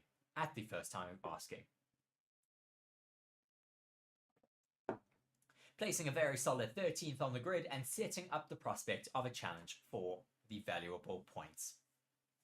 With that aspiration effectively came undone during the first lap when his rear end was hit by Alfa Romeo driver, Zhou Guanyu, and was pushed back into the back of Esteban Ocon's Alpine. Ricciardo ploughed on to make the checkered flag and extracted plenty of positives from his first weekend back in action. "I definitely made a point to enjoy it all," he says of the event. "Even the media day, there was a lot. I think I joked. It's like I just won a world championship. There was so much interest, but it was something that you kind of just have to soak it all up and enjoy it." I think the weekend as a whole went well. Monday I was kind of knackered, so I was very low-key and just reflected on it. I think the main thing was, yes, I was happy with my performance, but I was happy about the way I was kind of going racing again. The weekend, as chaotic as it felt, I really enjoyed it. I felt like everything was under control. It was busy, but it wasn't too much. Even me just managing things more, I don't know. It was a more enjoyable experience than I guess I'd probably just found myself in more often in the last year or so. And that was really important. It's certainly great to see Daniel Ricciardo feeling back on top of his form yet again. It's great to see the Daniel Ricciardo of old back in the Formula 1 paddock. Certainly the last 2 years in McLaren, he didn't seem to be the Daniel Ricciardo we knew and loved. But it is certainly great to see him back now in this Red Bull seat, looking rejuvenated and once again really, really happy. I have another article from Racing News 365 English Reese about Daniel Ricciardo, just saying Daniel Ricciardo is ready to attack at Zandvoort. After having used the summer break to regain race fitness, the Australian is raring to go for the rest of the 2023 season. AlphaTauri's Daniel Ricciardo has said he is looking to attack the remainder of the 23 Formula 1 season, which resumes this race weekend with the Dutch Grand Prix after a 4-week summer break. Ricciardo returned to racing 2 Grand Prix ago in Hungary, replacing the ex-driver Nick Vries, which we've already spoken about. Daniel Ricciardo then said, "I'm very excited about racing at Zandvoort, mainly to get the second half of the season going. I've only got the 2 races before the break, so I spent the past few weekends training and building up my fitness to be all set to attack the second half of this season. I've really enjoyed being back, and the 2 races with the team have been awesome. Now I'm very hungry and motivated, and I feel the way I want to feel. That's why I'm looking forward to kicking off in Zandvoort, which is a very fast track with an awesome atmosphere." Tsunoda is hoping for his first finish in Zandvoort, as Ricciardo's teammate Yuki Tsunoda scored only his and AlphaTauri's 3rd point of the season at the previous round in Belgium. And having never previously finished a Grand Prix at Zandvoort, the Japanese driver said he was itching to set the record straight. "We've had 2 races in Zandvoort in the past, and I've even made it into Q3 the last year, but I've never finished, so that's something I want to put right this race weekend. I like the track because it's technical with some unique features, such as the steeply banked corners and the mix of slow and fast turns. It's physically quite demanding, but I'm not sure how we will perform here, because even if the Belgian Grand Prix went well, much of that was down to the specific nature of the track and the weather, while Zandvoort is very different, a medium to high downforce circuit, but hopefully we can have a very good race here. Because the track is very narrow, our main focus will be set on qualifying, which is something we have struggled with so far this season. So let's see how it goes. Certainly going to be a very interesting race weekend to see what the AlphaTauri drivers can do. Hopefully they'll be bringing some more upgrades this race weekend so they can get their car a little bit further up the grid. But nonetheless, let's see what they are able to do. It's going to be a very exciting race weekend. Zandvoort always provides some great racing for us Formula 1 fans. Moving on to our final 2 articles. One from Stefano Domenicali, and then another clickbaity funny article that we do have as our final article for today. So, our second to last one is from racefans.net, speaking about Verstappen's dominance in Formula 1. With quotes from Stefano Domenicali, the current Formula 1 group boss. So, nothing negative is the quotes in Verstappen's dominance of Formula 1, says Domenicali. In the roundup, Max Verstappen's domination of the 2023 Formula 1 season is not negative for the championship, CEO Stefano Domenicali insists. In brief, Domenicali says Verstappen's performance should be celebrated. Verstappen could score a record equaling 9th consecutive victory at his home race this weekend. Despite criticism over the one-sided nature of the competition in this year's Formula 1 Championship, Domenicali believes that the Red Bull driver's achievements should be celebrated. He's quoted as saying, "I would say, first of all, I think it is the right moment to celebrate the incredible juice, but if someone is great, we need to celebrate what they're doing. And sometimes I have to say, there's also the need to confirm the legacy of somebody who is doing something spectacular. His achievements have won him many supporters in some of the regions of Formula 1 has begun visiting in recent years," Domenicali added. "In certain markets, mainly the new ones, you can see that he is also putting an incredible legacy, because you know that it means something if you're able to win so many races. That means you're really a great leader." So there's nothing negative in that respect, and if you look back, I would say that this has been always a part of Formula 1 history. So, very interesting there from Stefano Domenicali. Certainly something that I've been saying for a couple of weeks. The fact that it's not necessarily something that we should be upset about, because Max Verstappen is dominating a season, but nonetheless, it's what is integral to the DNA of the sport. We've seen it with Michael Schumacher, we've seen it with Ayrton Senna, we've seen it with Lewis Hamilton. It's something that happens in the sport, and it's integral to the DNA of the sport to have every now and then a driver who's just steps above the rest, really.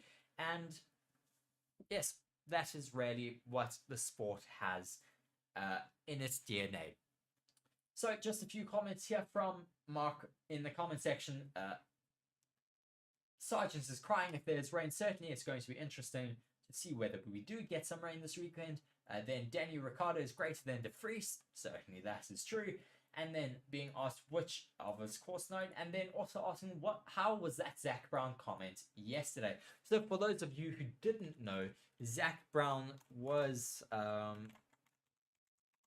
doing a video yesterday.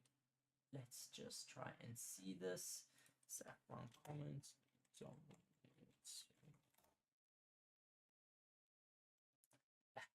There we go. I found an article about it here from Crash.net. Zach Brown leaves Lando Norris shocked by dominating like Fernando Alonso on Lance Stroll remark. McLaren boss CEO Zach Brown left Lando Norris visibly shocked with the dig at Aston Martin Formula 1 driver Lance Stroll. Brown, Norris and Oscar Piastri were all appearing on the Chris Evans breakfast show ahead of the Dutch Grand Prix. During a Q&A segment, the trio were asked what they were best at outside of Formula 1. After winning the latest round of the Q&A, Brown joked, "I am dominating this, like Alonso on Stroll." Norris and Piastri were completely surprised by Brown's quip. Before Brown's dig at Stroll, the McLaren boss reveals baseball was his main talent outside of running an F1 team. I mean, certainly those two drivers were left quite shocked by that comment from Zach Brown. It was certainly quite funny to see their reactions to that. But yes, I mean, Lance Stroll has just been left in the absolute dust this season compared to his teammate Fernando Alonso, and that is what my final article is about today. I did say it is a bit of a clickbaity title, but nonetheless, quite a funny story nonetheless. It's something that really made me chuckle when I saw it yesterday. Formula 1 rumours going about. Lance Stroll is considering a switch to tennis. Yes, you heard that right. Of course, it is just a rumour, but Lance Stroll is reportedly considering a switch to tennis. Aston Martin driver Lance Stroll is rumoured to be considering leaving Formula 1 to become a professional tennis star. This is an article from planetf1.com, so take it with a bucket heap of salt. The Canadian has enjoyed a respectable level of success since arriving on the grid with Williams in 2017. Claiming 3 podium finishes and memorably setting pole position for the 2020 Turkish Grand Prix, but is yet to prove his credentials as a potential world champion. Having measured up well alongside 4-time title winner Sebastian Vettel in 2021 and 2022, Stroll has struggled alongside 2-time world champion Fernando Alonso in 2023. While Alonso has 6 podium finishes to his name this season, Stroll is yet to finish higher than 4th and sits a massive 102 points deficit behind his teammate in the driver's standings ahead of this week's Dutch Grand Prix. Stroll's commitment has been regularly questioned throughout his 7-year Formula 1 career, with rumours growing that he may be set to walk away from the sport. Appearing on the race podcast, respected journalist Ben Anderson, the former editor of GP Racing magazine, referenced rumours that Stroll is contemplating a sensational switch to tennis. And he identified AlphaTauri drivers Daniel Ricciardo and Yuki Tsunoda, plus Williams' Alex Albon and McLaren rookie Oscar Piastri as potential replacements. Anderson said Stroll is too behind. Let me try that again. Anderson said Stroll is too far behind Alonso, but really, he's only likely to leave that team voluntarily. He's on a rolling contract in his father's organization, and said there's been some rumors floating around that he is considering a switch to tennis. So if he makes a career switch like that, that opens up the seat. That said, I don't think he's keeping anyone off the grid who truly belongs there. I just think maybe he should be slightly lowered down. If the seat were theoretically to come up for 2024 and 25, there's probably a few ahead of Daniel Ricciardo in that queue. Albon Tsunoda has already been mentioned as somebody Honda, as that is Aston Martin's future engine partner from 2026, would potentially like to bring on board down the line. Even someone like Oscar Piastri, who's making waves as a rookie, once his original McLaren contract comes to an end, he would be someone you'd look at very seriously. Especially in Aston Martin's situation, where you've got Alonso as an established team leader, but aging and not likely to continue much beyond 2025. So Ricciardo, yes, big commercial appeal and popularity, but he's got a long way to go still to restore his reputation to really compete for a top drive, although he would be a credible asset to the majority of Formula One teams. The departure of Stroll would likely raise multiple questions over the future of Aston Martin team, which is owned by the 24-year-old father, Lawrence Stroll. Mr. Stroll rescued the Silverstone-based team, then Force India, from administration in 2018, signing his son for the following season before embarking on an ambitious mission to build a title-winning force. Having rebranded the team as Aston Martin at the start of the 21 season, Stroll committed to the building of a new state-of-the-art factory which opened earlier this year, with the team making a significant leap forward in performance in 2023. However, Aston Martin's performance on track is said to be covering up the struggles of the luxury road car company, which Stroll has owned since January of 2020. In March, it emerged that Aston Martin had previously suffered losses of almost $500 million in 2022, and which is up from £213 million lost the previous year. Nonetheless, though, we will see whether Aston Martin continues to be in the sport. Surely Lawrence Stroll will be wanting to keep that team going, as they are becoming slowly title contenders, with Fernando Alonso, of course, taking multiple podium finishes this season. It's a bit of a shocker, though, if Stroll does want to go to tennis. Certainly not something that any of us would have predicted. Let's start a new poll. Would you be surprised?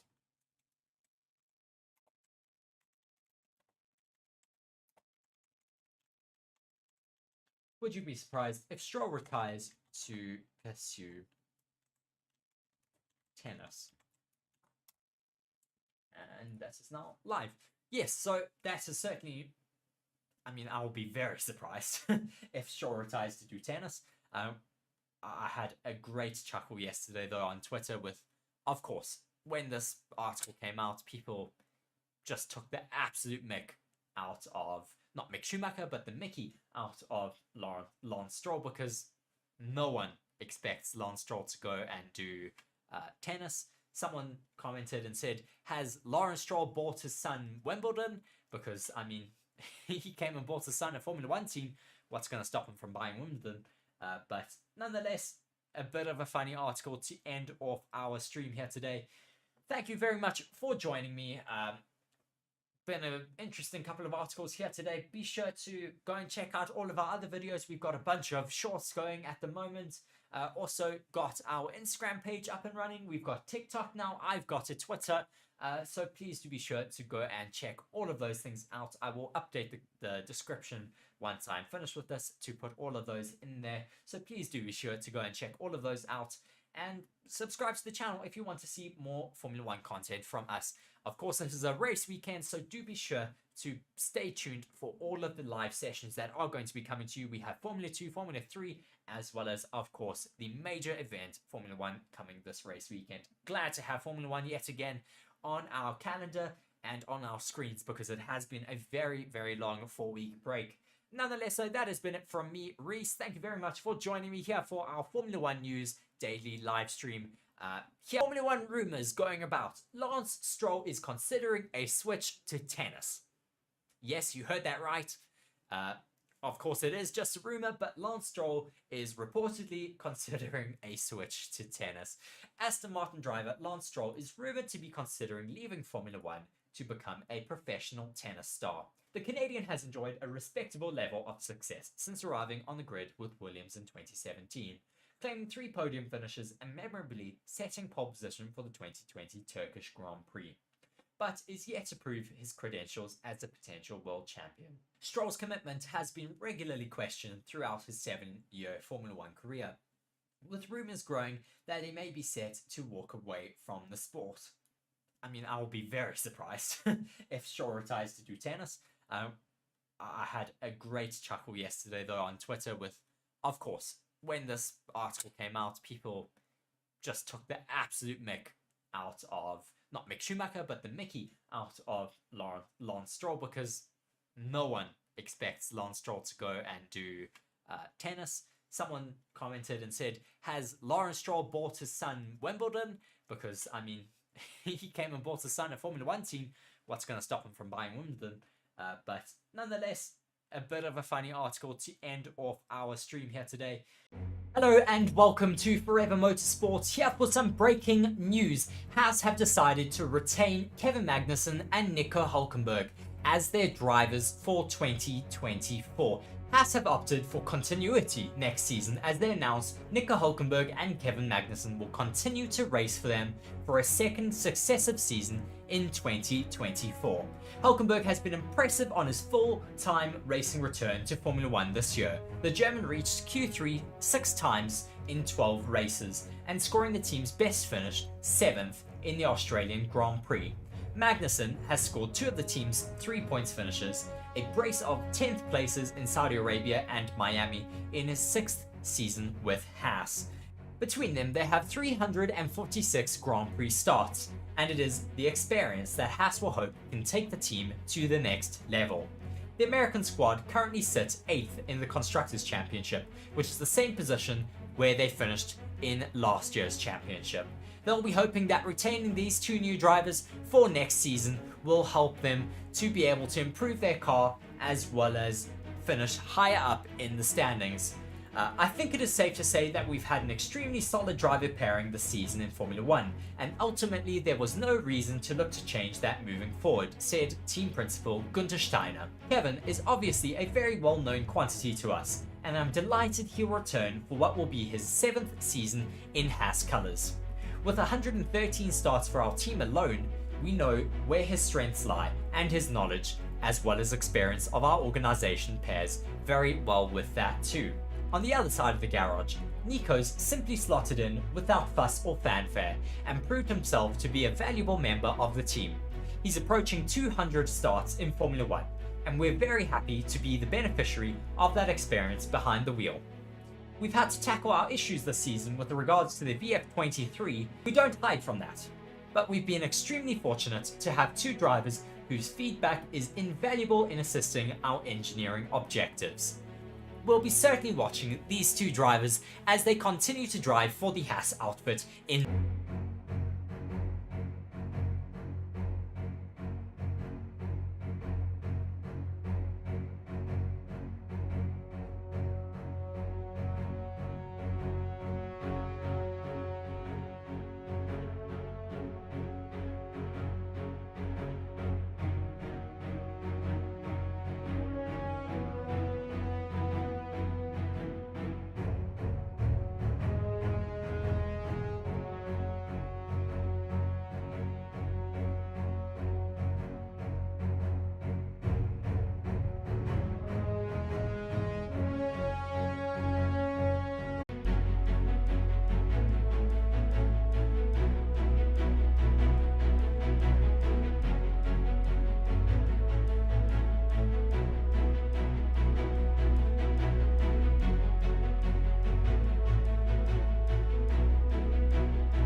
Is rain set to interrupt another Formula One weekend?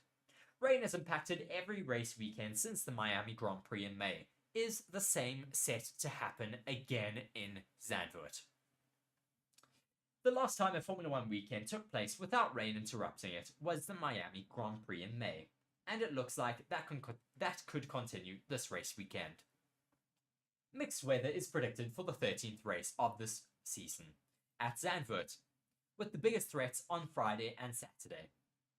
With thanks to our friends at weareonline.nl, here's the current weather forecast for the 2023 Formula One Dutch Grand Prix.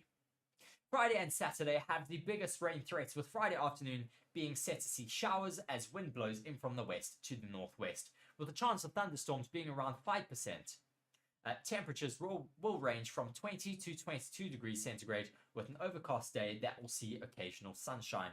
On Saturday, there's also a chance of showers, with the threat a lot higher for the third practice session, with 40% being predicted compared to qualifying with 35% being predicted, with the thunderstorms still a chance in the evening.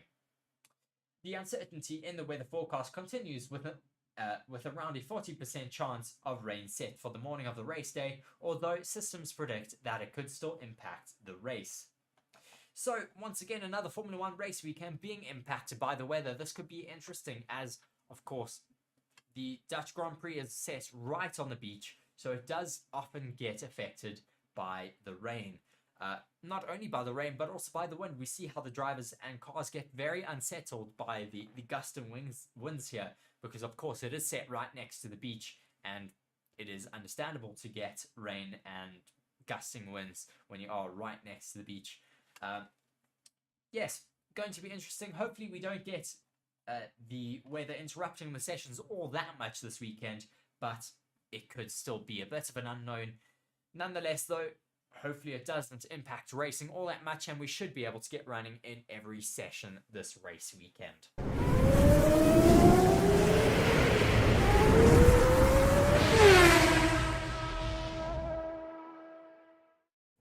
Welcome to Zandvoort, the home of the Dutch Grand Prix.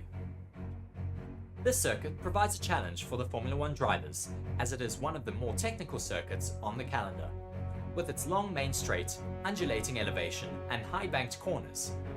The circuit is made up of 14 corners and 2 DRS zones.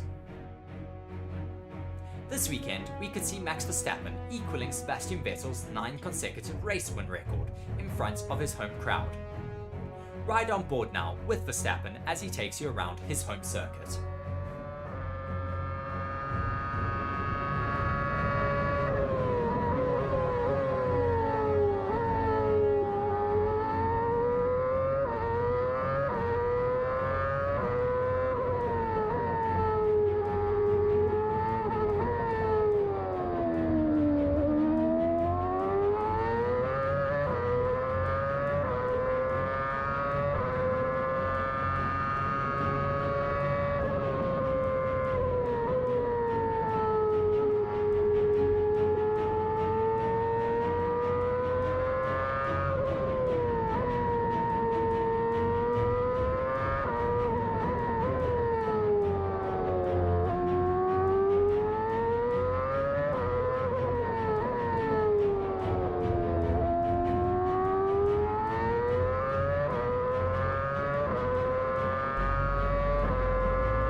Be sure to like the video and subscribe to the channel for more Formula One content, and we hope you'll join us for our coverage of the Dutch Grand Prix.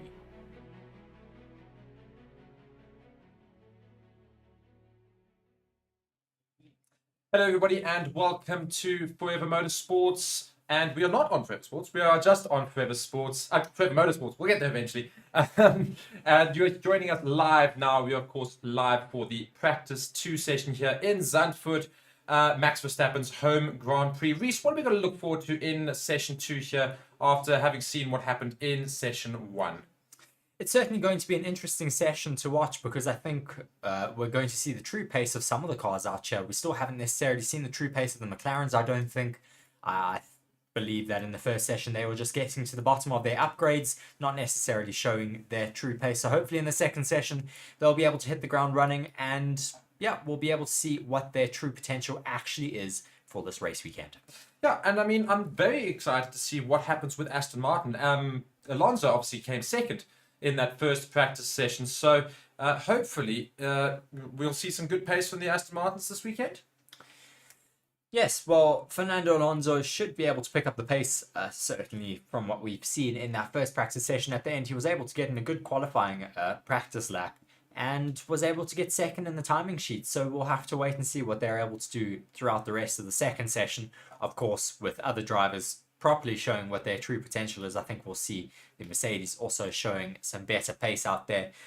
Yeah, it's going to be an interesting session, but nonetheless, we'll see what happens. Yeah, I'm very excited to see what happens then. Also, McLaren, what do you think is happening with McLaren there? Yeah, McLaren, I think, also have a lot of pace, certainly a lot of pace potential to still have out there today. And we'll see what they're able to do with their new upgrades. Yeah, I'm very excited to see what happens there as well. And of course, you know, we are very much also watching Alex Albon. What can he possibly do? Yes, Albon will be able to certainly put out some great laps like he always does. I mean, he's provided possibly the absolute best on-track action for us the entire year. So we'll see, well, we'll be watching him with a keen eye as to what he actually does. Yeah, I mean, that's also that. And the Ferraris, we didn't really see their pace in the first session because, of course, old Schwartzman was taking place off Sainz and Charles Leclerc would, obviously, both of them doing race simulations, so not really doing too much in that regard. So could we see them probably do some more qualifying tests today now in the second session? Well, I think it's certainly going to be plausible to see some qualifying tests today. I mean, that is, I think we'll be getting the most similar track conditions now as to what we'll get tomorrow afternoon. But yeah, I think that is certainly going to be a good shout as to getting in some, on-track practice. Yeah, so very much looking forward to what happens in the second session, which is going to get going in just about 7 minutes, or 6 minutes and 30 seconds rather. So let's have some predictions, shall we? Let's predict what's going to happen at the end of this. Are we going to see Max Verstappen once again at the very top? Well, I think it's certainly expected to get Max at the top. I mean, he has been the more dominant driver of the entire grid this year. So yeah, it's understandable that he would be the faster driver out of everyone else. Yeah, so we are not very far away. And if you guys are joining us for the first time on this channel, welcome, welcome, welcome. It is our new dedicated channel to Forever Motorsports and everything that goes with motorsports in general. So we are coming from Forever Sports itself, distancing ourselves a little bit in terms of content to make sure that it all stays the same on this channel here. So it's only motorsport stuff, so you'll be very excited to see all of that stuff. So be sure to subscribe and like this video right now. Let's get up to about 50 likes as quickly as we possibly can. And if you guys are a regular, let us know in the comments as well if you are watching.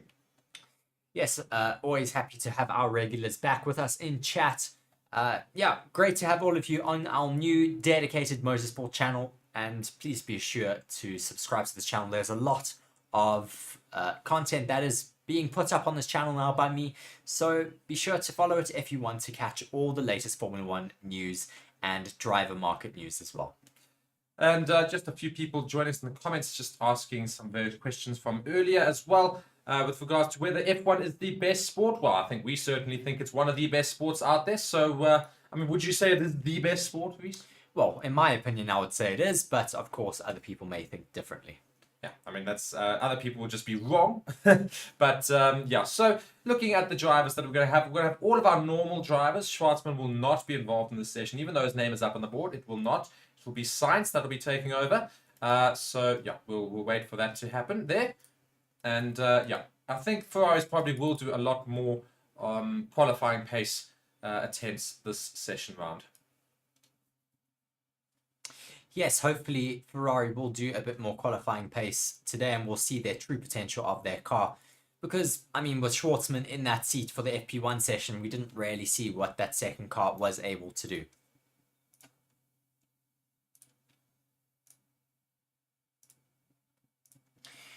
We see now that the titles have been running, and yes, we have action starting very, very shortly yet again for Formula One here for free practice 2 today.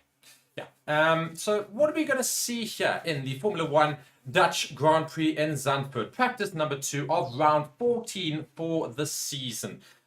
We've of course got a home Grand Prix for Max Verstappen. In Europe, one of the last few European races. We don't have many left. We've got Monza next weekend, though, which we're also very much looking forward to. But this is one of the closest tracks, if not the closest track to the sea, right next to the beach. The track distance, 4.2 kilometers. Full throttle spent at 58.3%. Top speed, 327 kilometers an hour. There are 14 turns, and the elevation is only 8.45 meters. That's, of course, because it's right by the sea. Yes, looking at our compounds for this race weekend, we have the C3, C2, and C1 compounds. Some of the harder compounds with, of course, the range going from C5 to C0. The soft tyres seem to be doing quite well. The mediums weren't necessarily anything spectacular. Just looking over the track at the moment, there's a bunch of smoke going overboard, possibly from some drift cars or something else that they've got running out on track. But we should see the Formula One cars getting back out very, very shortly. Yes, humidity is very high at 75%, and it's cloudy right now, though the sun is shining quite a bit through the clouds. So the Orange Army waits in expectation to see their favorite driver on the grid. That, of course, Max Verstappen. I'm sure he's going to have an easy Grand Prix this weekend, although other teams will, of course, try to stop him from doing anything. And, yeah, well, I think also eyes will be certainly on Daniel Ricciardo, who's yet to get a point this season since coming back into Formula One, taking the space of Nick de Vries. So, are we going to be seeing Ricciardo get points this weekend? Well, we'll have to see whether he's able to match his teammates' potential. I mean, he wasn't able to do that in the first session. So I don't know if Daniel Ricciardo is still struggling to get to grips with that AlphaTauri car, but yeah, not looking like he's able to match his teammate just yet. Yeah, so we are very, very close here. And I'm sorry, we're just rambling on here, but 1 minute and 45 seconds to go until we'll get going with practice session 2. Now, we will see some more indicative times now because this is much closer to when the race will start on Sunday. The Sunday race will start at 3 o'clock, and this is, of course, just an hour after that. So this is pretty much going to be showing us what we could expect in terms of times on Sunday. Though, having said that, the weather will be playing a part tomorrow and Sunday with regards to rain. And that will certainly have some effect. Verstappen currently sits at the top of the Drivers' Championship with 314 points. Perez in second, 189. Alonso is still in third at 149, just 1 point ahead of Hamilton on 148. Do you think Alonso will still be in the top 4 by the end of the season? I don't think so. I think the Mercedes are going to be able to catch them, unfortunately, because they just haven't been fast enough with their development this year. They brought more upgrades for this race weekend, but a little bit too little, too late, unfortunately. Yes, and the Constructors' Championship, we see Red Bull more than double the amount of points of the next team, which is Mercedes, on 247. Aston Martin still up there in third, 196 points. Now, again, you said Alonso won't finish up there, so you're going to assume that Aston Martin also won't finish in third or fourth in the Constructors' Championship? I don't think so. I think maybe third, but they've lost too much ground to carry on for second place.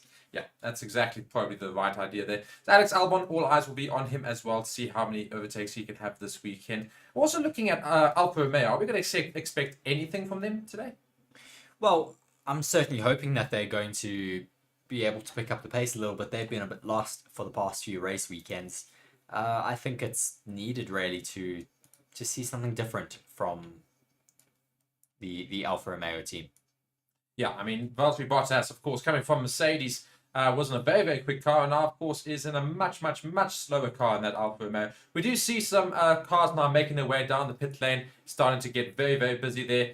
It looks almost like a McLaren's at the beginning there, and we do have the green light, so we are underway with practice session 2.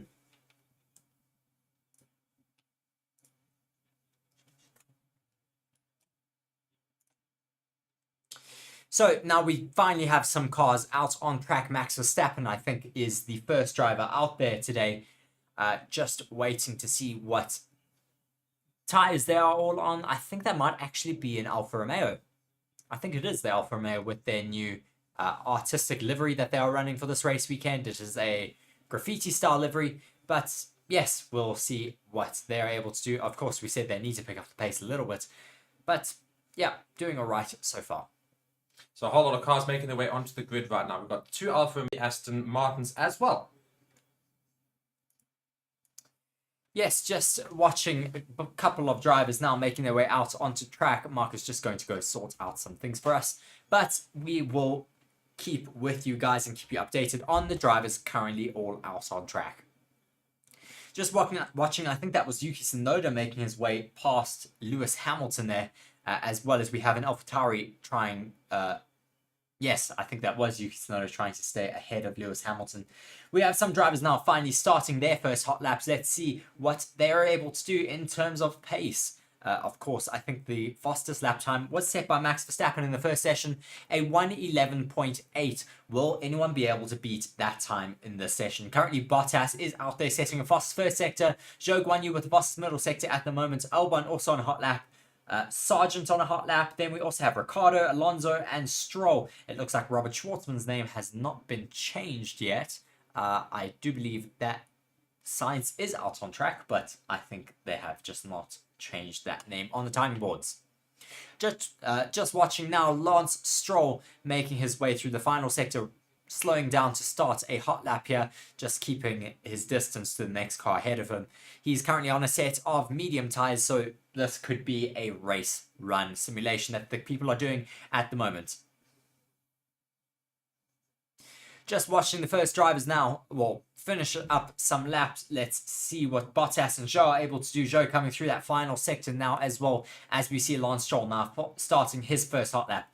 Interestingly enough, that Zhou is on a set of mediums, Bottas on a set of hards, Albon on a set of mediums, Sargent on a set of hards. Then we have Carlos Sainz, I assume, because I keep saying Robert Schwartzman in 5th. He is on a set of mediums. Ricciardo's on a set of hards, Alonso's on a set of hards, Stroll on mediums, Russell mediums, and Gasly is also on a set of mediums. It's unknown on our graphics what Hamilton is currently on, but Norris and Ocon on hards, Perez and Leclerc on mediums, Piastri, Hülkenberg, and Tsunoda are then also on hards. Magnus is on a set of mediums, and then Max Verstappen is the only driver yet to get out of the pits. Just watching on Stroll's lap here at the moment, what is he able to do in terms of time? And yeah, I think Perez is currently setting the first fastest sector at the moment that I can see on the timing boards. Russell currently has the fastest middle sector. Schwartzman, I keep saying Carlos Sainz though, has taken that fastest lap. Russell then steals that away from him.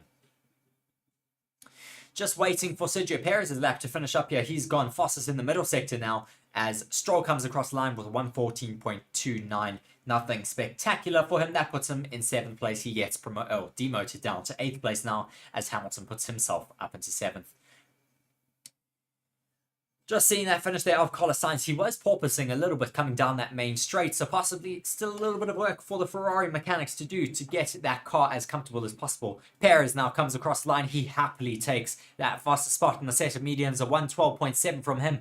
The fastest time other than the Red Bull is a 1:13.3 set by George Russell, also on a set of mediums. So already those Red Bulls 0.6 seconds ahead of everyone else on the same tyre. Of course, we don't know what their fuel runs or the amounts of fuel that they've got in their cars are at the moment, but hopefully they have quite comparable fuel loads at the moment so we can get a true indication of where people are running. Oscar Piastri with a big snap of understeer into turn 3, having to make a correction and then getting quite wide on that banked corner of turn 3. Nonetheless, able to keep all 4 wheels on track, and yeah, he is carrying on for this next lap.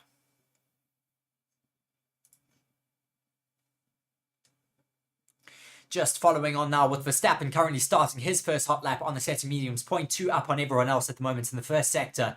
What will he be able to do throughout the rest of this lap? Catching a little bit of traffic there. I think that may have been Oscar Piastri. He dives out the way though for the reigning world champion. Max Verstappen now making his way through the second sector, currently setting the timing boards ablaze. Lots of purple mini sectors, lots of personal best sectors. his teammate, keeping out of the way of his teammate there. Currently, Max Verstappen up in the middle, and their driver, I think that may have been Hulkenberg, holding a penalty or at least a reprimand for doing that. Just watching an onboard. So, just carrying on watching with Anthony Davidson in turn 7 at the moment. Drivers looking like they're still setting up some hot laps at the moment. Just watching some other drivers. Verstappen has now been able to get around and set a clean lap. He is currently sitting in P1 with a 112.449 as his fastest lap out there on track. Please, we do apologize. Robert Schwartzman is not out there driving and has not put his car up into third place. That is Carlos Sainz, our partners, who do the timing boards, have not updated that, unfortunately. So it still does say Robert Schwartzman, but that is the Ferrari of Carlos Sainz.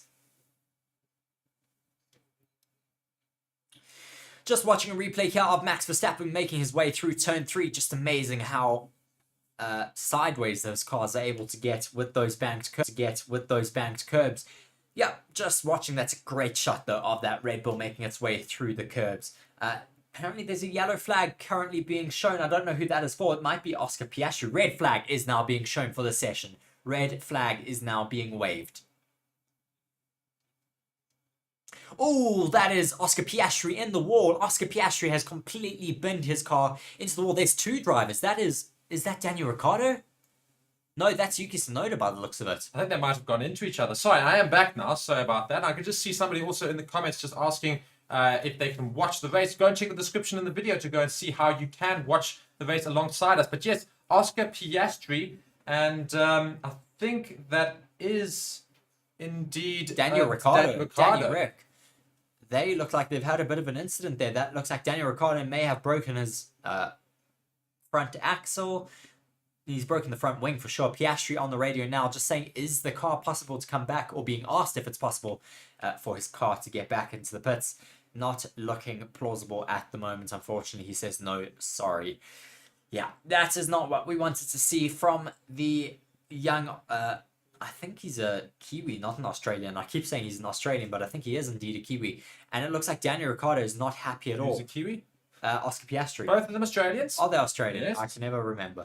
But nonetheless, yes, it looks like those two may have had a bit of an incident. Watching a replay here, Oscar Piastri, does he lose it just onto the entry in this corner? Yes, he does. Loses it on the rear end, hits the barrier, and then I think Daniel Ricciardo just gets caught off guard and goes into the barriers while looking at what happened to Piastri.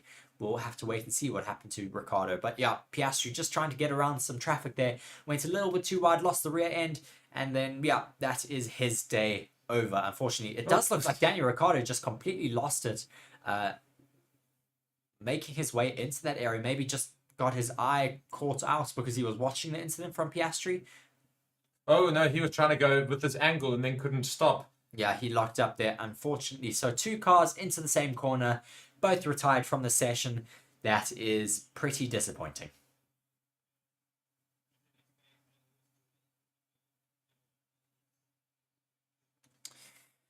Yeah, so the session is currently red flagged. The timer does keep continuing to tick down. Both drivers are out of their cars, both looking all right, thank goodness. But that is a bit of work for their 2 teams to get fixed before FP3 tomorrow morning. Likely they have got a bit of time, but that is a lot of running that has been lost for those 2 drivers. Yeah, so Danny Rick, I think, can sort of be forgiven because he was the next fast driver through after Oscar Piastri, and the yellow flags were not being waved before he got in there. It was far too close to the incident, and his line was exactly where Oscar Piastri's car would have ended up, and so he had to pretty much just dive off. He locked his brakes up and went straight into the barriers there because he just could not avoid the McLaren otherwise. So probably actually a better result, because if he had carried on his line, it would have gone straight into Piastri's car, and that could have been disastrous. Yes, luckily that it wasn't worse than it was. Of course, not great to have these 2 out of the session, but nonetheless, they are still all right, and they should be back for the session tomorrow afternoon. So we don't know how long this will take for these 2 cars to be recovered, but hopefully it doesn't take too much time. So Oscar Piastri's car is currently up on the crane. That's already almost recovered. The Tech Pro barriers will be needing some repairs, but hopefully it takes maybe less than 10 minutes, 5-10 minutes. and then we should be able to get going again. Oscar Piastri looking quite despondent, walking out of his car, following his car currently on the crane.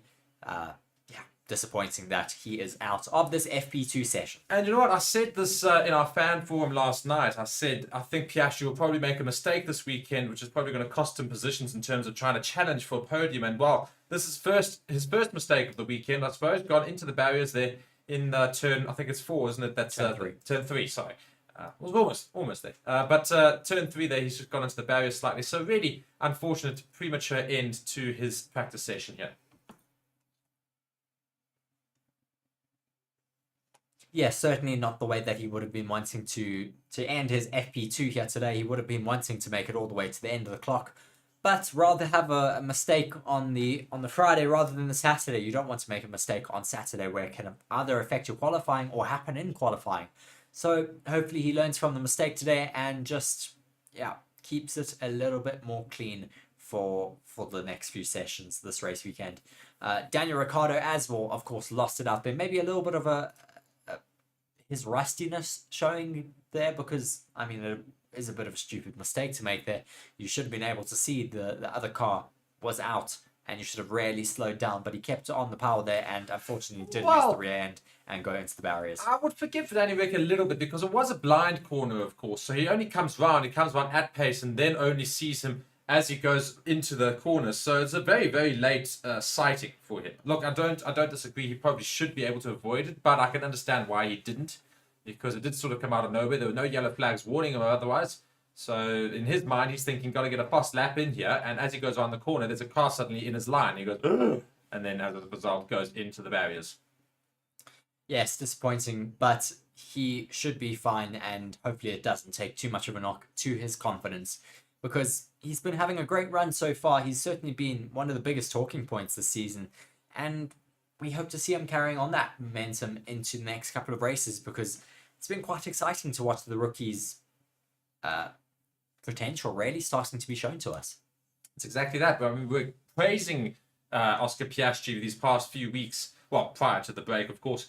And then, unfortunately, he's got him crashed there. So it's really not doing his confidence any good in terms of trying to keep it going in an upward trend. It's going to dim it a little bit. So hopefully he'll come back very strongly tomorrow in practice session 3. Yes, well, he's got a lot to learn from today. He'll certainly not be taking the line that he just took ever again. But yeah, he's a rookie. I think it's his first mistake of the season.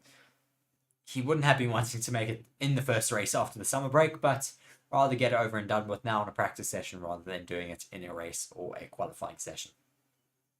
Yeah, so we're currently, of course, still under red flag conditions here in Zandvoort. Verstappen sits at the top with a 112.4. His teammate Sergio Perez second behind him, just 2 milliseconds behind him there. It's Sainz in third, not Schwarzman as it says on the board. It is Sainz in third at 112.7. Russell there behind him. Piastri was, of course, fifth. I don't think he'll finish there at the end of the session as a result of his crash now. And Ricciardo was seventh. Also, I don't think he'll finish there by the end of the session. So very disappointing because both of them quite high up so far and we're doing all right this session as well. Yes, that is certainly one of the biggest disappointments, because I was really hoping to see what the pace of Daniel Ricciardo versus Yuki Tsunoda was. Yeah, we kind of get robbed of that a little bit. We'll have to wait until the end of the session, but we'll have to wait until qualifying rather to see what the true pace is between those two drivers.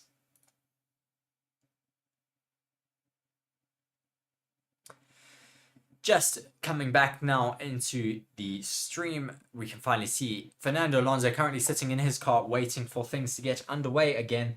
Yeah, not much happening in terms of action out on track. It is quite boring, but we should get running hopefully quite soon. 42 minutes left on the clock.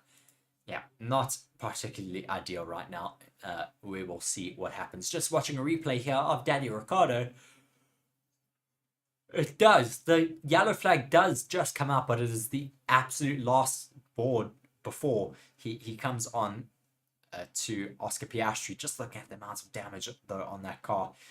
yeah, that is not ideal for either driver there. No, not at all. And whilst we do have you in these red flag conditions, be sure to subscribe to the channel. It's our new channel. Well, I say it's a new channel. It's been going for a little while, but it's going to be having a lot more of this sort of content on it, which has not been had before. So be sure to very, very much subscribe. Get your friends to subscribe, as Reese likes to say. Get your dogs, cats, mice, and otherwise to subscribe as well. And tell your family about us, and get all your devices out and hit that subscribe button, and tune in as well. Let's get to 100 viewers, guys, and let's try and get more likes on the stream. Currently sitting at 22. Let's get up to 50 as quickly as we possibly can. There are more than 50 of you watching. There's no reason why we can't get up to 50 likes. Certainly helps that, and it helps you, makes this a much better stream to watch. And of course, you're joined by me and Reese will be doing lots of videos on this channel as well, all based mainly around Formula One and otherwise other motorsports channels and otherwise motorsport events. So yeah, be sure to stick around, subscribe, and you'll see all of the information you want to see when it comes to Formula One and other motorsports as well.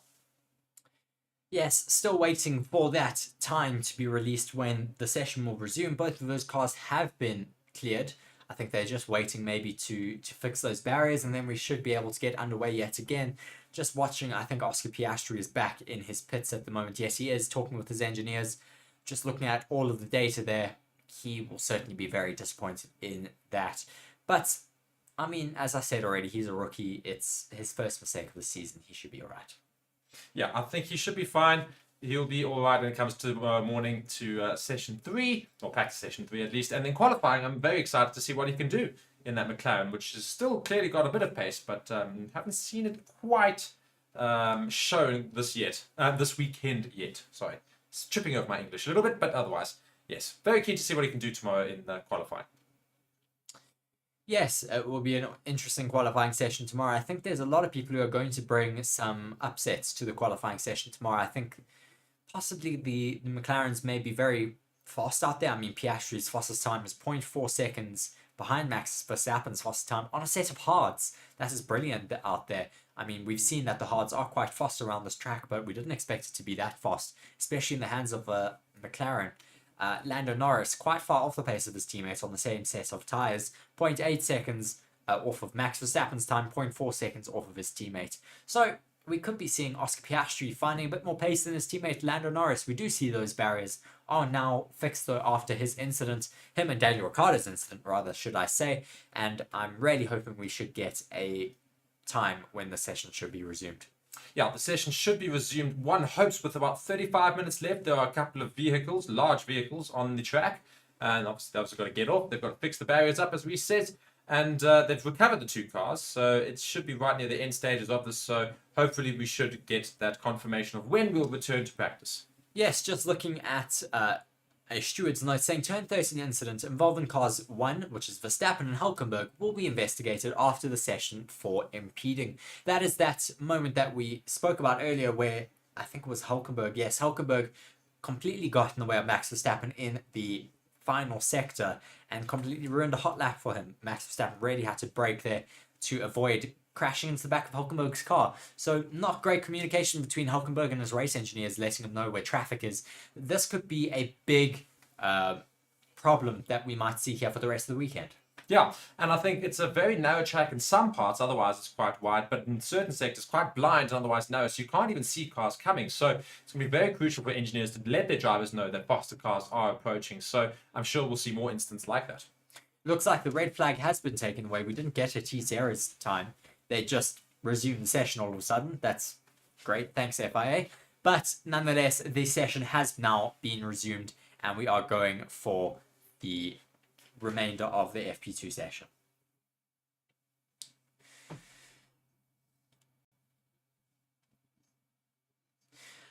Pretty much everyone down at the end of the pit lane now on a set of soft tyres. We will see what people are able to do. It's going to be quite interesting to see whether they are able to challenge with Max Verstappen at the top of the timing boards. Of course, he's going to be out there as well on a set of softs. Just really the absolute form of the field right now, performing at the absolute peak of his career, really. The session has been resumed, but people are still sitting in the pit lane. As I say that, though, we do have, I think it is Carlos Sainz now leaving that pit lane and finally getting back out onto track. Just watching now with Max Verstappen And I think that maybe Carlos Sainz was the first driver out there, or making the way through turn 3, where we saw that car of Oscar Piastri stranded up there on the banked corner. But yeah, all working now. And we are seeing, I think this is the AlphaTauri mechanics here, just looking on, watching maybe a replay of what happened to Daniel Ricciardo there. Just another replay of Oscar Piastri and Daniel Ricciardo's moment. Daniel Rick really came into that barrier with quite a lot of speed, and just being asked immediately from the engineers, "Are you okay?" And he says, "I've hurt my hand."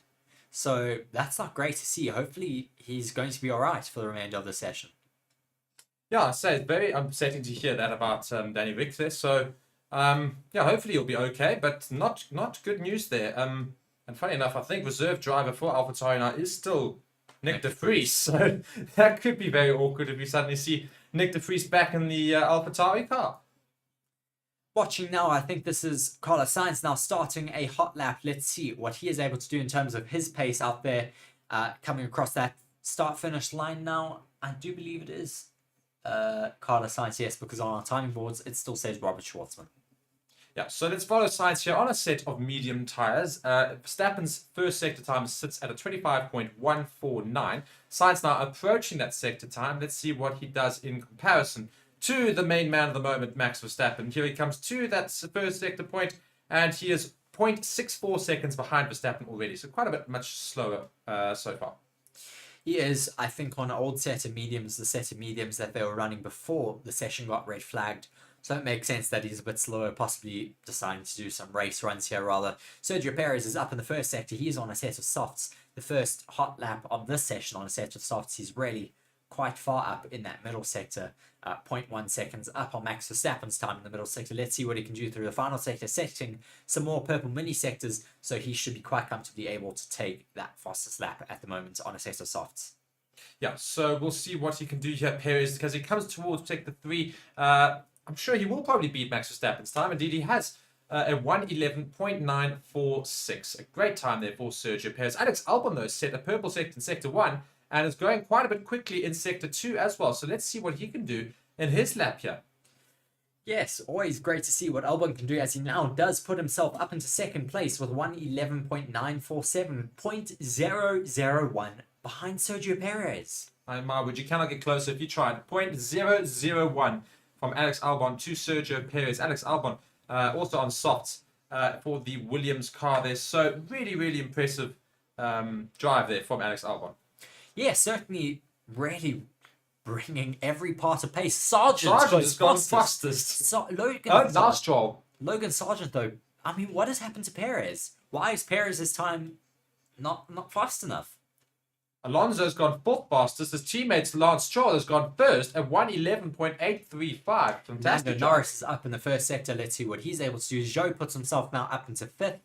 Clearly, this track is just evolving very quickly. I think Perez was unfortunate to be the first hot lap on his set of softs, and the track has just evolved a lot faster now. Hamilton getting a little bit wide in the final sector, hitting those curbs a little bit. We saw a bit of dust being picked up as he's now making his way through that final banked corner. DRS wide open as he makes his way through there. Gets shot out after the banking and crosses the line and goes first with a 1:11.6. The fastest lap time of this race weekend so far. Bottas in the Alfa Romeo puts himself up into fourth place, 0.2 down on Hamilton's lap time at the moment. Just watching Lando Norris, he now takes that top spot on a set of soft tyres as well. Yeah, fantastic drive there from Lando Norris. 0.3 up on everyone else. And I'm intrigued. I think it's quite interesting just looking at the times here on our board versus the official F1 board. We seem to, for some reason, not have Hamilton up there in second place. But Hamilton has got second fastest. But we currently have Sainz second fastest on ours. I think we're going to see why. I think it may have been deleted for track limits. Just watching a replay here now, was he over the limits there? No, just watching him really grind down his floor. That car is bottoming out quite badly through one of the compression zones and really eating at the plank that sits underneath the floor that stops the car from bottoming out. Yeah, certainly going to have a look at their setup here now as Max Verstappen starts another hot lap on his set of soft tyres. Makes his way out the bank corner, DRS wide open, and approaching that start-finish line to start his next hot lap out there, Mark. Reese, I've discovered exactly what the problem is, and the problem is that Schwartzman is actually, in fact, Hamilton. And Science is, in fact, listed as Hamilton in the in our thing there. So I don't quite know what is going on with our partner that brings us all of the timings. So when you see Hamilton down in 20th, that is, in fact, Carlos Sainz. Carlos Sainz down in 20th, Leclerc in 19th. So the Ferrari is really, really slow so far. But, of course, both of them only still had medium lap times. And in second place is, in fact, Hamilton. I know it says Schwartzman on our grid, but it is, in fact, Hamilton. So that's just sorting it out there. So we do have Norris, Hamilton, Gasly, Stroll, Bottas. As we follow Verstappen, he rode the curbs quite a lot there recently in the sector one. Well, that's one of the strong sides of the Red Bull car, is that they are able to ride the curbs a little bit more than some of the other teams. As I said yesterday in our fan forum, Adrian Newey didn't spend as much time as you would expect him to do in the actual aerodynamic department. He spent a lot of time in the suspension department. Max Verstappen not able to match that fastest lap time from Lando Norris right now. Coming through the last sector though, will he be able to pick up a bit of time and take that fastest final sector and the fastest lap time? Let's see now. DRS wide open. He comes across the line. Where does he go? He goes only second on a set of soft tyres. 0.23 down on Lando Norris's time at the moment. Brilliant lap time from the McLarens. Yeah, so, I mean, half an hour left of the session, and Lando Norris still is ahead of Max Verstappen. So, great lap, though, by both of the drivers. But McLaren, clearly, as we were saying earlier, still has the pace that they ended the season with. Ended the first half of the season with. Just watching Max Verstappen going through turn 3, he does lose quite a lot of time there because he goes over the curbs a bit too much. Possibly just getting a little bit of oversteer. He might need to add a little bit more rear downforce to his car.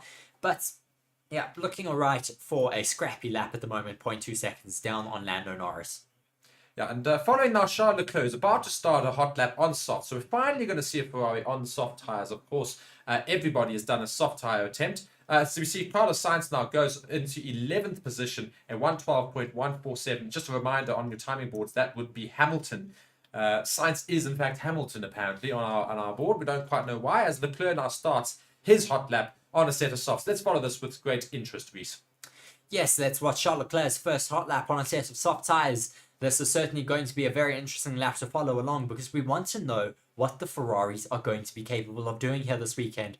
Are they going to be challenging for the podium positions? Are they going to be challenging for 8th and 9th?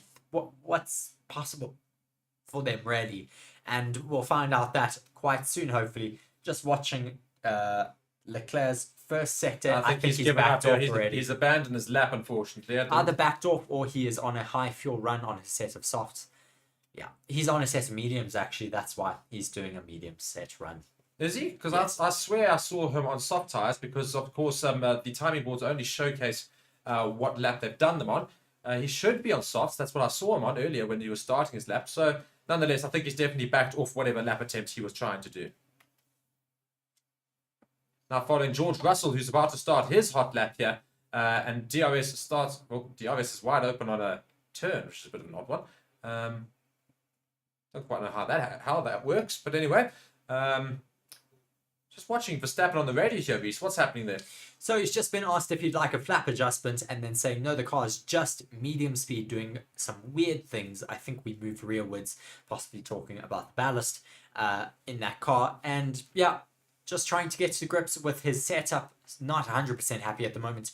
But just watching George Russell at the moment on the hot lap, he passes that Alfa Romeo 0.3 down on Lando Norris's fastest lap time at the moment, 0.39. So that should put him in between Gasly and Tsunoda in 4th. Yeah, or in 5th, sorry. Yeah. So, or maybe even 6th. But Russell here, let's see what he can do. Also, if you guys, again, I'm just going to keep reiterating, if you guys are joining us for the first time, be sure to subscribe to the channel. Otherwise, if you've joined us before, but you feel like this is a different sort of setup, that's because, funny enough, it is. This is our other channel. Be sure to subscribe. And right now, we've got almost 100 people watching. Let's get going and keep subscribing to the channel. Hit that subscribe button right now so we can get up to 200 subs as quickly as possible. We barely had 100 earlier on the day, so we're almost up to 200. So let's keep it going, guys. Let's try and get up to 500 maybe by the end of this weekend. That would be great to see. And yeah, just like the video and share it with all your friends as well. Let's try and get the stream going as well. Yes, just waiting to see what is happening throughout the rest of the grid. Currently being shown Niki Lauda's name because on this date in 1985, three-time world champion Niki Lauda won his final Grand Prix here in Zandvoort. Of course, nice touch from Mercedes, always having a headset with Niki Lauda's cap in their garage as a bit of a nod to one of their chairmen, Niki Lauda, who passed away a few years ago before the Monaco Grand Prix. So currently watching some of the drivers out on some slowdown laps. Lando Norris is currently in the pits. Max Verstappen is still out on track, possibly just trying to get to grips with the feel of his car. I actually don't know if he's on a hot lap at the moment. He set a purple mini sector and some personal bests, so he may very well be on a hot lap at the moment. Yeah, I'm hoping he has. He has. He's set the fastest middle sector now, so he is on the hot lap. Let's see what he can do through that final sector. He has caught George Russell some traffic there. Hopefully Russell got out the way for him. Who is this now finishing up a hot lap? This is Carlos Sainz finishing up a hot lap, or starting a hot lap, should I say here, and waiting for Verstappen as well to finish his hot lap. He is coming across the line now. He stays in second, 0.02 down on Norris's time. A little bit better, but of course that is with some older tyres now already having done a hot lap. Yeah, so very interesting the fact that he wasn't able to beat Norris's time. Norris's time still standing very, very strong there in first position. Verstappen got much closer this time around, but unable to get as close as Norris. Sainz bolting on his lap right now, still not quite as quick as the first sectors there of Norris or Verstappen, but not too bad so far from Carlos Sainz, who currently sits all the way down in 14th position. So we'll see what happens in this lap now. It seems to be going quickly still, but yeah, quite a bit slow. Almost a whole second down on Lando Norris. Sainz goes into the gravel. Sainz had a bit of a lock up there into turn, I think it's turn 10 that is, and he just completely had to take a trip into the gravel, and that is that lap abandoned now. So we have 107 of you watching alongside with us. Thank you very much for joining our stream. Please do be sure to hit subscribe on this channel. It is a different channel and it is purely dedicated for motorsports content. I produce quite a lot of content for this channel, so do be sure to subscribe if you want to get all Formula One content throughout the week. I do a daily live news roundup at 10 o'clock every day, and throughout the day I also release some short video content as well as breaking news if you want to be informed of all of that. Currently watching Valtteri Bottas out on track. I don't think he's on a hot lap. It looks quite slow as he makes his way through that final he's on the sector. hot lap. I think he's starting one now. Yes, that's what it is. Sorry. Starting a hot lap now is Valtteri Bottas as it comes around the final corner there. DRS wide open, and let's see how he fares in that Alfa Romeo. He currently sits in 9th, which is not too bad for the Alfa Romeo. Very rare that they're in the top 10. So let's see how his lap fares. But also on the point that Reese was making there, this is our new channel there. You can follow live news shows every day with Reese. And all of you watching right now, go and smash that like button. I'm telling you right now, smash that like button right now. It's right there. It's so easy. And let's get up to 50 likes for the stream as quickly as possible. Great to have all of you guys here watching along with us. Let us know where you are watching from. Yes, we also have a Discord now that we have running, so Mark will put the Discord in the chat for you in a few seconds. But yes, we will get that up for you eventually. Just watching now along with Valtteri Bottas, he is not improving his lap times in the first or second sector. So yeah, just keeping on board with him at the moment, as there is a bit of a lull in action out on track. The majority of the grid is in their pit box, except for Bottas, Leclerc, Zhou, and Carlos Sainz.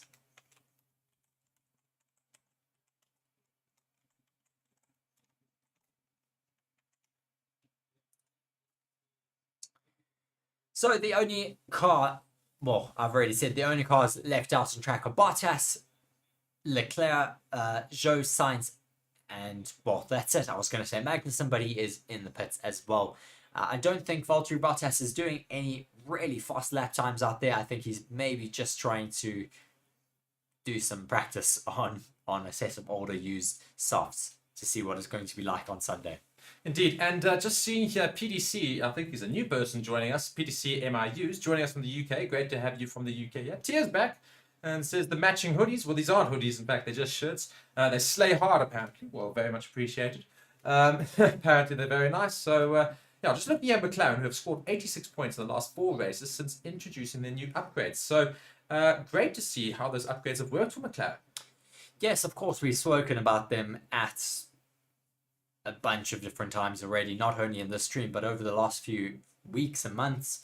And I mean, it's been great to see them providing us with some great action out on track, finding a lot of pace, being able to challenge further up the grid. But yeah, at least they are able to get up there a bit further. Unfortunately, of course, Oscar Piastri crashed out of the session, so we won't see any better lap times coming from himself or Daniel Ricciardo. Yeah, and Sainz is quite worryingly all the way down in 16th. Leclerc also 11th. Very, very slow from the Ferrari so far. I mean, do we think these are just race simulations that they've been doing, or do you think there's a bit of a problem with Ferrari? I don't know. I've lost all hope for Ferrari, so I don't even bother anymore. Yeah, it's a bit of a problem. You guys are continuing to like the video and subscribe to the channel. Please do keep it going. Let's keep it going. I've seen those likes starting to creep in here, so let's keep it going. Smash that like button, as I say. We're just going to keep smashing the thing. And be sure to go and share the video and this channel with all your mates. Let's get the subscribers up to 200. We're so close. We're just so close to 200. Let's keep it going, guys. And continue to like the video. And yeah, again, let us know where you're watching from. I see some more people are starting to comment as well. Great to see you. Yes, so just waiting for action to get back going. We currently only have Hamilton, Sargent, and Albon out on track. Sorry, I'm reminded that Hamilton is actually Sainz. So we have Sainz, Sargent, and Albon out on track at the moment. We do apologize for our timing boards, but our partners have really dropped the ball there a little bit, with Robert Schwartzman being Hamilton and Hamilton being Carlos Sainz on the timing board for some unknown reason.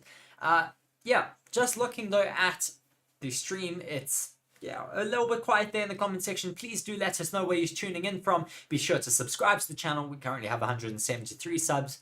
We'd love to get that to 200 before the end of this stream. Yeah, action is starting to pick up a little bit on track now. We have Lando Norris and Stroll, as well as Gasly, all making their way onto track.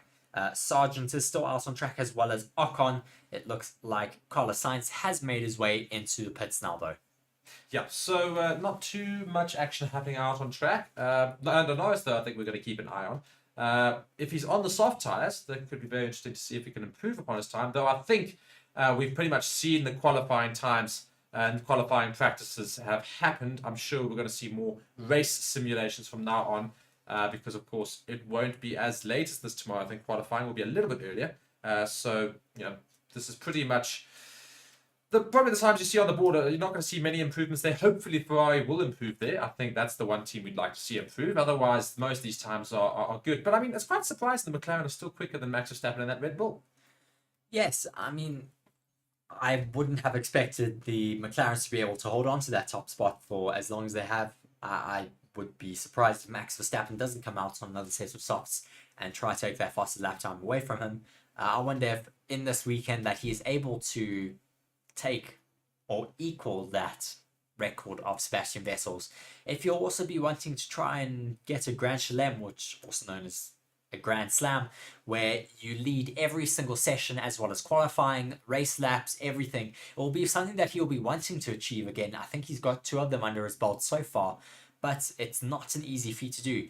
136 of you all watching alongside with us now. Please do drop a like and comment on our video. Let us know who you're supporting. Ask us some questions. We still have 17 minutes and 40 seconds left of the session, so still some time to watch some on-track action, as we are seeing some other drivers now making their way out onto the track. I think that is Sergio Perez now on a set of mediums. Now, Sergio Perez sits all the way down at 7th. I mean, his times have been beaten by an AlphaTauri, an Alpine, a Williams. I mean, I did say earlier he was the first driver out on a set of softs, so he didn't get the best representative time because he was on a less rubbered up track than everyone else. Well, and what we're also looking at here is the fact that Alonso is now on a lap time here. He's on hards though, So this is very much race simulation. So let's see how far away he is to Norris. 1.7 seconds behind on a set of hards. So it's actually not too bad because bearing in mind DRS will not be open during race simulations and it's a much slower tire. And we'd expect him to be on high fuel loads as well. So really just seeing what these tires are able to do throughout a race lap on Sunday. Of course, he's 1 point something off in the first sector. He's going to lose a lot more time in the second and third sectors. Just watching him come through now, the second sector, 3.7 seconds off of that fastest lap time of Lando Norris. As I said, he was going to lose a lot of time in that second and third sector, and he has. So let's continue to watch along with him and see what a race lap could be like for Fernando Alonso. Kevin Magnussen currently coming through turn 3, through that highly banked section there, also on a set of softs still. So interesting to see that maybe he's just trying to run a little bit longer on these tires and see what they're capable of doing on Sunday. And we've already got a little bit of racing here between an Alpine and the Aston Martin of, I think that is in fact Fernando Alonso. So it's just getting chased there by an Alpine. I think that Alpine is perhaps Pierre Gasly. Just wanted to wait for confirmation on that. But very interesting, just very close following. So I think some more race simulations essentially for the Alpine behind him. Just getting used to traveling behind a car around the circuit. So good practice, I suppose. Yes, very good practice for himself there, as we now have Lewis Hamilton making his way down the main straight.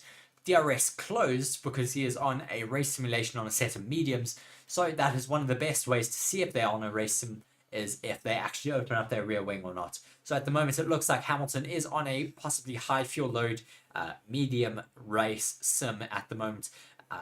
Coming through the bank section of turn 3, where we lost Oscar Piastri and Daniel Ricciardo early on in the session.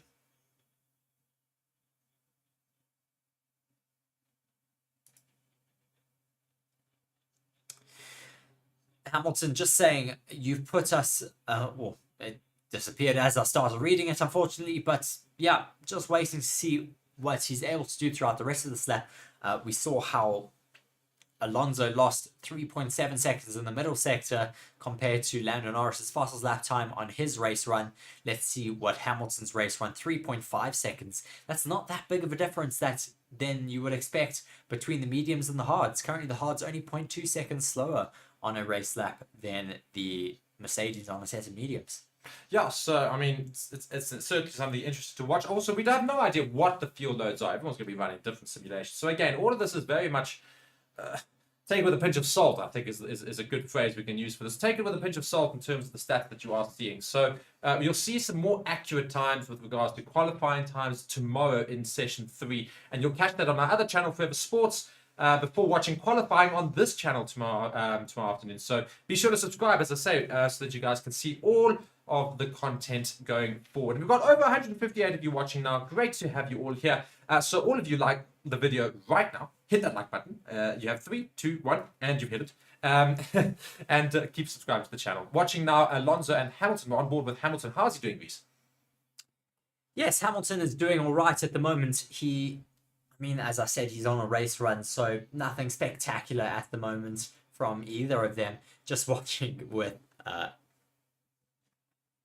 what is his name? Toto Wolff there in the pits. Just went completely blank there on Toto Wolff's name. Watching Lance Stroll, though, another driver taking a trip into the gravel in turn 9 or 10 there. Yeah, interesting that quite a few drivers have been caught out by that chicane already today. Yeah, I mean, I have said that it's quite easy to go off on this track. We've seen 3 drivers go off today. Well, I said 3 drivers because we've seen 3 drivers cause stoppages today. That was, of course, the first session was Kevin Magnussen in that Haas, just going to the gravel. He was actually fine. There was no major damage to the car at all. But then we saw, of course, in this session, Oscar Piastri quite significantly gone into the wall in turn 3, and then Ricciardo, in an attempt to avoid him, also went into that wall there. So 3 drivers have become victims to Zandvoort so far this weekend, and it's only the first day. So we'll see what happens tomorrow, especially. And I think qualifying will definitely have a red flag. Yes, I certainly think we will get a red flag, or at least a full course yellow, or... yeah, because, I mean, this track is super tricky, and we've seen a lot of people make mistakes, not only in Formula 1, but also Formula 2. We did have a poll running here that has been saying who will go quickest in FP2. Currently, 55% say Max Verstappen. those 55% of you will be wrong. At the moment. At the moment, yes. Hamilton, 30% said, 5% said Charles Leclerc. You were clearly the crying Ferrari fans in the corner. And the other 10%, hopefully you were voting for Lando Norris. If you did, you are right, because Lando Norris is currently topping the timesheets on his set of soft tyres with 116.236. Max Verstappen, though, behind him. That's actually the wrong times. It should be a 111.6, actually. Yeah, so it's just currently showing you the latest times on our board there. So that's their latest times they put in. So you're seeing a lot of 116s. And quite interesting, look at the difference between Lando Norris and Verstappen, who are both obviously doing race simulations. And very, very close time to each other. Still about 0.05 seconds between Max Verstappen and Norris in their last time, in terms of Max Verstappen going a little bit quicker in his race simulation versus Norris. But very, very close. And Hamilton's doing 115.8. So he's doing sub 116s on his medium tire runs here. So it's very indicative of what we might see in the race on Sunday. Of course, don't forget, Red Bull are always somehow a little bit quicker with race pace when it comes to the race day itself. But it's very, very close together. So hopefully it means a close race on Sunday. Yes, it certainly does look like it should be quite close on Sunday. Hopefully that's a good indicator, as you say, for Sunday, because we want to see some closer racings. This last lap time around, Max Verstappen was a lot slower to 127.3. But yeah, hopefully we do get some really close racing this weekend. It's what we've been hoping for since before the summer break. Max Verstappen has, of course, been super, super dominant. But we'll see whether the other teams are able to make a bit of a better gain on them. Lots of drivers currently out on track, and then we will see what they're able to do. Currently, the majority of the drivers are out on track, and I mean, yeah, just waiting for some better lap times to be put down. I don't think we're going to see too much happening from now onwards, because everyone does just seem to be on a race run right now. Currently looking at Ayoa Komatsu, the director of engineering at Haas, looking quite perplexed. They're looking at all of his data there. Oscar Piastri not looking very impressed with himself. Currently out of the car, looking quite dejected. And yeah, hopefully he'll be fine for the next session. But yeah, looking quite upset with himself. Mark has just gone to go and set up the next stream, but we will get that going quite shortly. Max Verstappen, though, still behind Lando Norris' fastest time. All of them out on race simulations at the moment. Lando Norris and Max Verstappen still on their original soft tyres. Then we have Albon on a set of mediums. Then, did we say Schwartzman is Hamilton? Schwartzman is Hamilton. Schwartzman is Hamilton. So Hamilton in P4, Tsunoda P5, Gasly 6th, Perez 7th, Stroll 8th, Bottas 9th, Alonso 10th, Leclerc 11th, Sargent 12th, Ocon 13th, Russell 14th, Stroll 15th, Hamilton 16th, Magnussen 17th, Hülkenberg in 18th, and then of course the two drivers that are out of the session, Oscar Piastri in 19th and Ricciardo in 20th. So still a little bit of time to go, 8 minutes and 46 seconds left of this current session. Hamilton is out there on his medium tyres, still doing his race runs.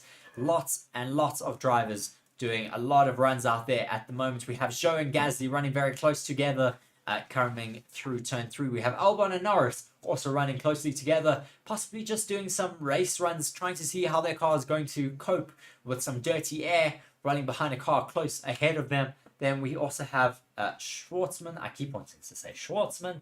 It's Hamilton, currently coming past the start-finish straight to finish another lap. Yeah, very, very busy track out there at the moment. Every single driver that has not DNF'd from the session is out on track. Hamilton finishes another race lap simulation, 5 seconds off of Lando Norris' fastest time. Let me just see what that was here on the timing board. That is 116.5. Not bad. 200ths off of Max Verstappen's current race simulations. And Hamilton is on a set of mediums. Max has been doing a race sim on a set of softs at the moment. So he is still going out on track there at the moment, carrying on with his race sims. Just watching Valtteri Bottas as well out on track right now. Ooh, big slide from him. Luckily able to keep it under wraps. able to stay within the white lines, but that would have taken a lot of life out of his tyres. Just watching a pass here from, I think this may be Gasly. It is Gasly on, I did not see who that was. Gasly on Zhou Guanyu there through turn 1. Getting quite feisty already. Gasly doing some race sims on a set of softs. We finally have a Ferrari also on a set of softs. Hopefully we'll finally get some true pace from them, because I think they're really sandbagging here this weekend. Either sandbagging or they're absolutely dismal yet again. Currently, the two Ferrari drivers are sitting P11th is Charles Leclerc, and all the way down in P16 is Carlos Sainz.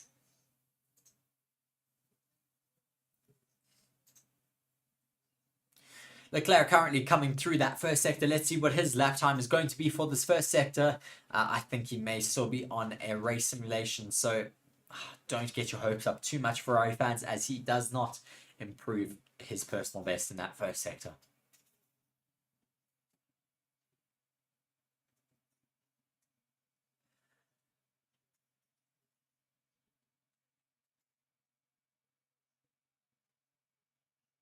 All the drivers still out on track at the moment. Lando Norris currently still topping those timing boards. Watching down the pit lane at the moment, it is rather quiet at the moment, because every single driver, as I said already, who is not DNF'd from the session is out on track right now. So just watching Charles Leclerc still on his race sims. Yeah, not extremely exciting at the moment, but nonetheless, great to have action out on track. Lewis Hamilton finishes another race simulation with a 116.686. Max Verstappen goes even faster on another race simulation with a 115.9. Lando Norris puts in the 111.3, so he's gone even faster. Yeah, great from Lando.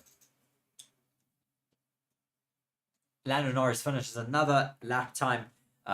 He does, I believe, another warm down lap with a 120.3.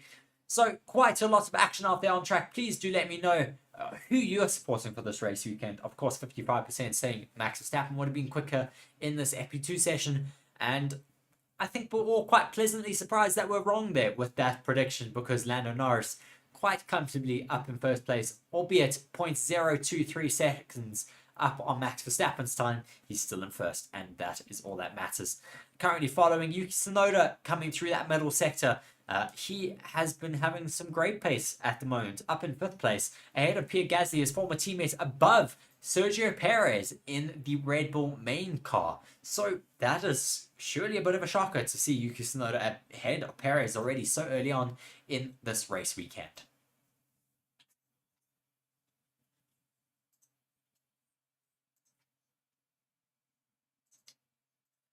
Yeah, not anything crazy interesting at the moment out on track, but nonetheless, we will keep letting you know what is going on. Yuki Tsunoda starts another hot lap. He's currently on a set of hards, so maybe just trying to see what his race pace will be on a set of hards for Sunday.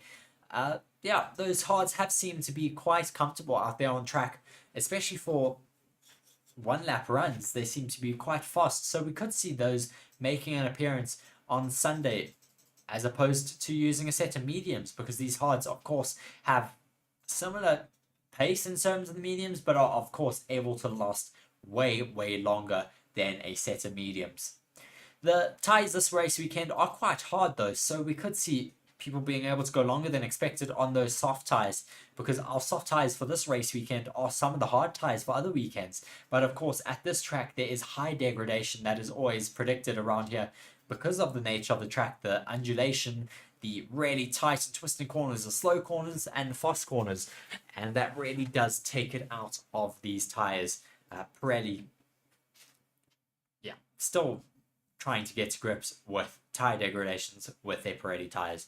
Yuki Tsunoda now coming across the line. He puts himself, still stays in 5th, but 5.8 seconds down on Lando Norris's time. That should give him a lap time of 117.3. Not a bad race pace at the moment. That puts him ahead of Zhou, puts him ahead of Lance Stroll in 8th, puts him ahead of Bottas's race pace. Yeah, not bad.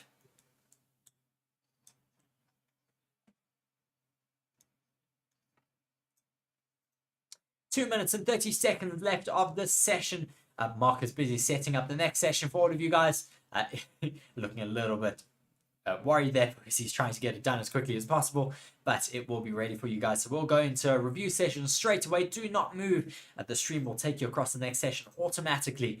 And yeah, please do be sure, if you're not subscribed yet to this channel, be sure to subscribe, because there is a lot of content that we will be bringing to all of you over the next coming weeks. This is now my full-time job, so yeah, please do be sure to follow our channel and let us know what you think of all of our content that we're bringing out for you, as well as let me know who you are supporting for this race weekend. Still a lot of running left to get going for this race weekend. It is only day 1 of 3, so we still have tomorrow qualifying as well as FP3 in the morning. Then we also have the race on Sunday, of course, the main attraction. It's going to be a very exciting race here. Max Verstappen, of course, with the possibility of equaling Sebastian Vettel's 9-race win streak. Yeah, in front of his home crowd, could be very exciting here. The Dutch fans always provide a brilliant atmosphere here in Zandvoort. It's been absolutely static since the first session here this afternoon. You can really feel the atmosphere, even through the screens. George Russell now getting caught up a little bit by, I think it may be Max Verstappen there. I don't know if that is Max Verstappen coming through the final sector. No, it was Sergio Perez that held up Russell there. He has now let him go, though, down that DRS straight. Russell, 4.8 seconds down, 1:16.2 for his race lap run. Yellow flag in sector 3, as here we have a Ferrari in the gravel.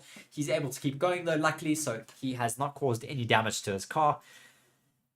Ferrari, what do we think about them this race weekend? Do we think they're going to be able to challenge anyone else, or do we think that they are just off the pace, unfortunately?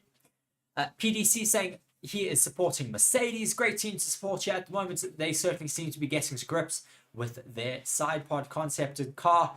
Yeah, we'll have to wait and see what happens throughout the rest of the race weekend, though, to see what happens. Just watching a replay of Carlos Sainz into turn 13. Just has a bit of a snap of understeer, has to correct that, and gets shot out into the gravel, unfortunately. Just saying on the radio, I had a moment in the last corner. Yeah, we certainly saw that from you, Carlos Sainz. You did possibly take out a chunk of your floor, so that will have to go and be checked in that in that Ferrari garage. Not how he would have wanted to have ended his session, but at least he wasn't in the wall like Oscar Piastri and Daniel Ricciardo. So, continuing to follow these drivers, the session is now over. They will all go around and do another setup lap to do a practice start once they cross that checkered flag line. Yeah, been an interesting session. Not the most exciting, unfortunately, but nonetheless, great to have cars out on track. We missed them for 4 weeks. Glad to have Formula 1 sessions yet again underway. Lando Norris, though, is the top of the timing boards for this practice 2 session. He takes away Max Verstappen's chances of scoring another Grand Chelem this race weekend, but nonetheless, great to see Lando Norris up at the top of the timing boards, 0.023 seconds up on Max Verstappen's fastest time.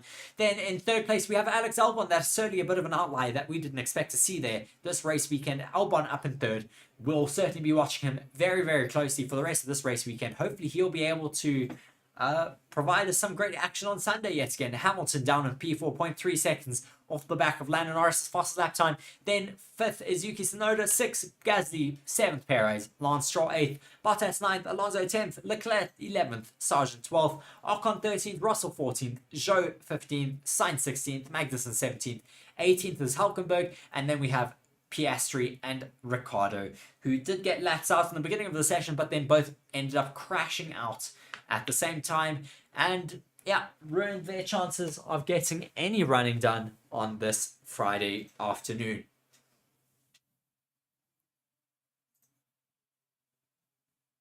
Max Verstappen currently making his way back around the track towards that final start-finish straight where he will go and do a practice start. He's certainly still looking to be the favourite for this race weekend. His home crowd will be wanting him to take that race win, of course, as well as equaling Sebastian Vettel's race win streak. But whether that's going to be possible, we'll have to wait and see, because it's not necessarily a given here. Anything can happen into turn 1, as I'm sure Mark will know from that gaming stream. You can easily get taken out into turn 1. So you have to be quite cautious, and it's not all given to you, even though you may have the fastest car out there. Watching a replay from Charles Leclerc, did he have a little bit of a moment here into that final lap? I'm seeing a bit of waving around. I think his tear-off got stuck on his visor, he says. That's interesting. I haven't heard or seen that happening before. So a tear-off from someone else's car got stuck on his visor. And yes, now we are going into this next session. Pierre Gasly does his practice start. The rest of the grid does line up there to do their practice starts. And yeah, we're going to start wrapping up the session to do our review. Mark is going to make his way now back into frame. And as I said that he does, yeah, we are going to, I think, say goodbye to everyone for this session. Much, yeah. And then we'll push you across into the next Formula 1 session for our race review. Please do stick around so we can get you all into that next review session. Indeed. Thank you so much, guys. Cheerio.